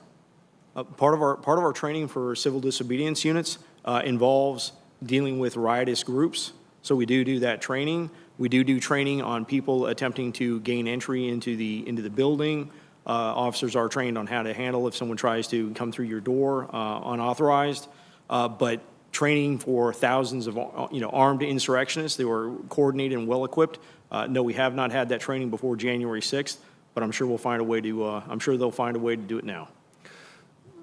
So if I understand correctly, Mr. Sund, you're saying that personnel had engaged in tactical training regarding techniques to repel attempts to breach the complex regarding rules of engagement, but had any comprehensive exercises that included command, that included procedures for coordination with supporting agencies, that included requests for support, that included communications with the Department of Defense or White House officials or Guard units been conducted? Yes, we have. We do exercises that are very similar to what you're talking about before some of our national special security events. Those are the NSSEs, such as the inauguration. We'll do tabletop exercises that go through the process of what you're talking about. Yes. Thank you. And had the Capitol Police held any such exercises not pertaining to specific national security special events? So in order to deal with emergent contingencies like a riot, not associated with one of those moments specifically identified as requiring a whole of government security response? Yeah, one of the most important aspects of that you're talking about that we train our individuals to is what we call the incident command system. That's one of the systems that we feel really under the unprecedented pressure that they exhibited on January 6th begin to break down. The incident command system is established specifically so you have people that have the clearest understanding of what's happening either in the field or inside the building, in control of the resources to utilize to defend against whatever issue you're having or respond to whatever incident you have. It's really an all hazards approach, but that is something that's trained. We have it as part of our general orders. That is something that we'll need to look back on to see how it broke under this pressure. And I asked this question in part because of the account that's been shared regarding the coordination with the Guard unit, which was here for COVID-related mission. And if I recall correctly, you related that you had a conversation with the commanding officer and discussed mobilizing that unit if necessary, first via an intermediary stop at a Marine Corps facility to then come to the Capitol if necessary on January 6th. Were there not pre-existing channels of communication and procedures in the event you, not at a moment such as inauguration or a State of the Union, but on any given day needed a quick reaction force to provide security support? Well, I think that when you refer to it, I think it's the established process where if you're going to request them in advance or request them for an incident, I think what we need to look at is those emergency requests. But there is a process for going through the Secretary of the Army, placing an official request. Ultimately, we did that. We had to do a letterhead after the fact. We did the oral request first and set it up that way. But I think what I did by reaching out to General Walker was to get an idea, much like as I was requested to do, if we requested them on the 6th, what kind of resources could they give us and what type of time frame would we be looking at. But I agree, there's already existing process and channels for making the request for National Guard. Right, because you in fact anticipated there might be some need based upon intelligence that your department was seeing. But on any given day, if a foreign terrorist organization decided to mount an attack on this complex, do the procedures exist and are the channels in place such that a quick reaction force can be mustered swiftly, such that someone in your position knows exactly who to call and they can do so without consulting with the sergeants at arms? I think what you're saying is what we need to look at, because I'd still be required to consult with the Sergeant at Arms to make the request for National Guard. Okay, my time is running short, so I want to ask you this. What is the intelligence budget for the U.S. Capitol Police, and how many personnel do you have in the intelligence division, or did you have when you served as the chief? I'd have to go back and pull that specific information. We have a number of intel analysts. We have a number of people that work there, both sworn and civilian. But I want to give you clear and accurate. Yeah, approximately how many personnel are in the intelligence division, I'd please? say approximately right around 30, 35 people. 30 or 35. And does the U.S. Capitol Police have the capacity to do any intelligence collection other than by making requests to executive branch agencies for raw intelligence or analysis? Again, when you talk about intelligence collection, we're a consumer of intelligence from the intelligence community, we do have the ability to go and look at like open source, see what people are talking about on open source, but going and collecting in-depth, specific intelligence is something that we're a consumer of from the intelligence community. Thank you. Appreciate your time. I yield back. Sir. Well, thank you very much. That was our last set of questions, and we're going to conclude this hearing. I wanted to say a few words at the end. First of all, I want to thank Chairman Peters and Senators, the ranking members Blunt and Portman for conducting this hearing in such a professional way. We had a bipartisan agreement on how this hearing would be conducted, who our witnesses would be, and also the plan to have additional hearings, including one next week that we'll be announcing tomorrow with the Department of Defense, Department of Homeland Security, and the FBI, because clearly we have and our members have additional questions. I want to thank the witnesses, as I said, for voluntarily appearing before us. I want to thank Captain Mendoza for her moving words and bravery. In many ways, she represents all of the officers that were there that day. A few things that are very clear to me. The first is the statements at the beginning from all the witnesses. They may have disagreed on some details, and, okay. But there is clear agreement that this was a planned insurrection. So, and I think most members here very firmly agree with that. And I think it's important for the public to know that. This was planned. We now know this was a planned insurrection. It involved white supremacists. It involved extremist groups. And it certainly could have been so much worse except for the bravery of the officers. Secondly, we learned about the intelligence breakdown. So many of the members of both committees asked about that, particularly the January 5th, the FBI report that had some very significant warnings from social media about people who were coming to Washington who wanted to wage war.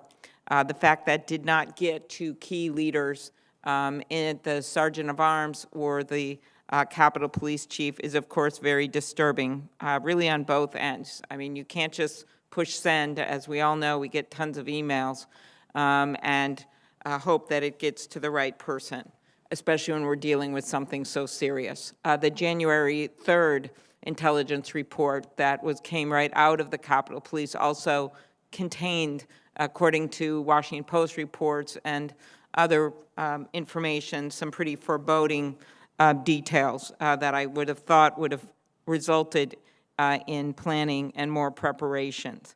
The delays in the approving a request for National Guard assistance, both from the Capitol Police Board and the Department of Defense.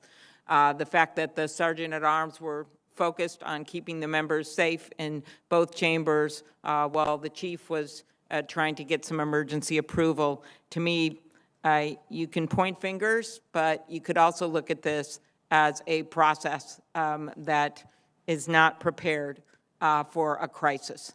And I think out of that, there's some general agreement, just based on talking to a number of members, that there should be changes to the Capitol Police Board, the approval process, and the like. And it's clear that that action must be taken not only to protect our Capitol, but also to protect the brave officers charged with protecting the citadel of democracy. Better intelligence sharing, always an outcome when there's failures of intelligence. We know that, but I think we'll get more details in the coming week. Some security changes at the Capitol, requests that have been made for a while on those changes that I think we have to seriously consider. And no, it does not have to be barbed wire. And of course, this is a public building, and you want the school groups, and you want the veterans, and you want people to be able to visit here. But that doesn't mean that we don't make some smart security changes to this building. The use of the National Guard. We know after 9/11, the National Guard helped for quite a while. We also know that we have to have a plan going forward, as well as consider what happens when we need a greater number of National Guard in a crisis and how those approvals are made. Those are just some of my takeaways. I'm sure many others will have more. but I do want to make it clear that there are some items of agreement between most of us on this committee, and I don't think we should let the words of a few become the story here, because I think this has been a very constructive hearing, and I want to thank our witnesses for coming forward as they did. And I want to thank Senator Peters, and we look forward to more hearings. Thank you. Well, thank you, Chair Klobuchar. I have enjoyed this hearing. Thank you for your leadership. It's been good working with you and your entire team with the Rules Administration Committee. And certainly want to thank Ranking Member Blunt and Portman and all of the members who came here together today to work in a bipartisan way to ask tough questions and to get answers. I want to thank Captain Mendoza for sharing her experiences. Certainly a very powerful way to start this hearing. But I truly appreciate each of the witnesses that were here today, who came here today willingly and knew you would be asked tough questions, and you were willing to do that, and certainly we appreciate you for that effort. And while this hearing certainly shed some new light and offered some new information on what happened to the lead-up as well as to the response to the January 6th attack on our Capitol, it's also raised a number of additional questions that need to be asked. For the past 2 years, I've been working to draw attention to the rise of domestic terrorism, and specifically violence driven by white supremacists.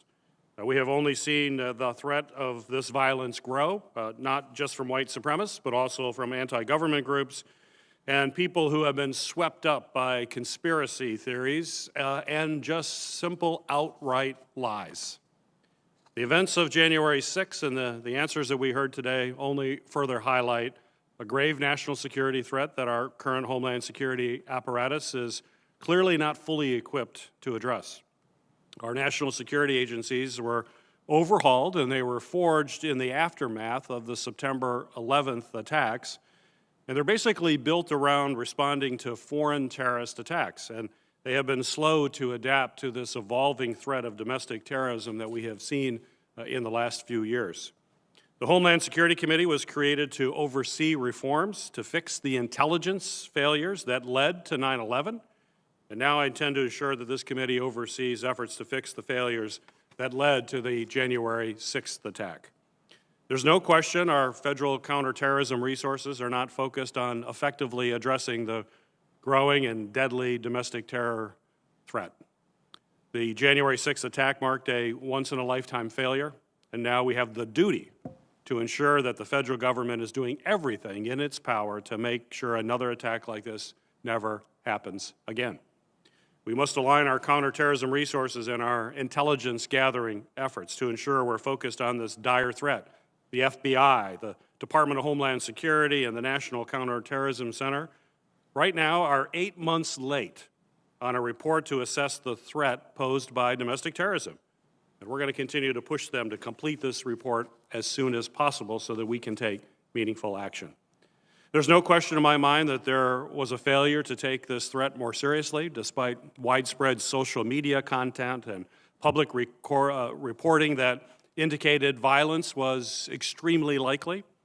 The federal government must start taking these online threats seriously to ensure they don't cross into the real-world violence. I also plan to keep the pressure up on social media companies to work harder to ensure that their platforms are not used as a tool to organize violence. So this investigation does not end here today, and I look forward to our next hearing where we will continue to seek answers to important questions that were raised today and others that need to be answered. Before we adjourn, however, I have to do a bit of quick housekeeping. It's my privilege to announce the members of the subcommittees of the Homeland Security and Government Affairs Committee for the 117th Congress. The following senators will serve on the Permanent Subcommittee on Investigations. John Ossoff will be chair, Ron Johnson, ranking member, Tom Carper, Maggie Hassan, Alex Padilla, Rand Paul, James Langford, and Rick Scott. The following senators will serve on the Emerging Threats and Spending Oversight Subcommittee. Maggie Hassan, Rand Paul. Maggie Hassan will be chair. Rand Paul will be ranking member. Kirsten Sinema, Jackie Rosen, John Ossoff, Mitt Romney, Rick Scott, Josh Hawley. And the following senators will serve on the Government Operations and Border Management Subcommittee. It will be chaired by Kirsten Sinema. James Lankford will be ranking member. Tom Carper, Alex Padilla, John Ossoff, Ron Johnson, Mitt Romney, and Josh Hawley. So congratulations to our new chairs, our ranking members, and to all members of our committee. I look forward to working with all of you in the months and years ahead. Officially, the record for this hearing will remain open for until 5 p.m. on March 9th, 2021, for the submission of statements and questions for the record. With that, this hearing is officially adjourned.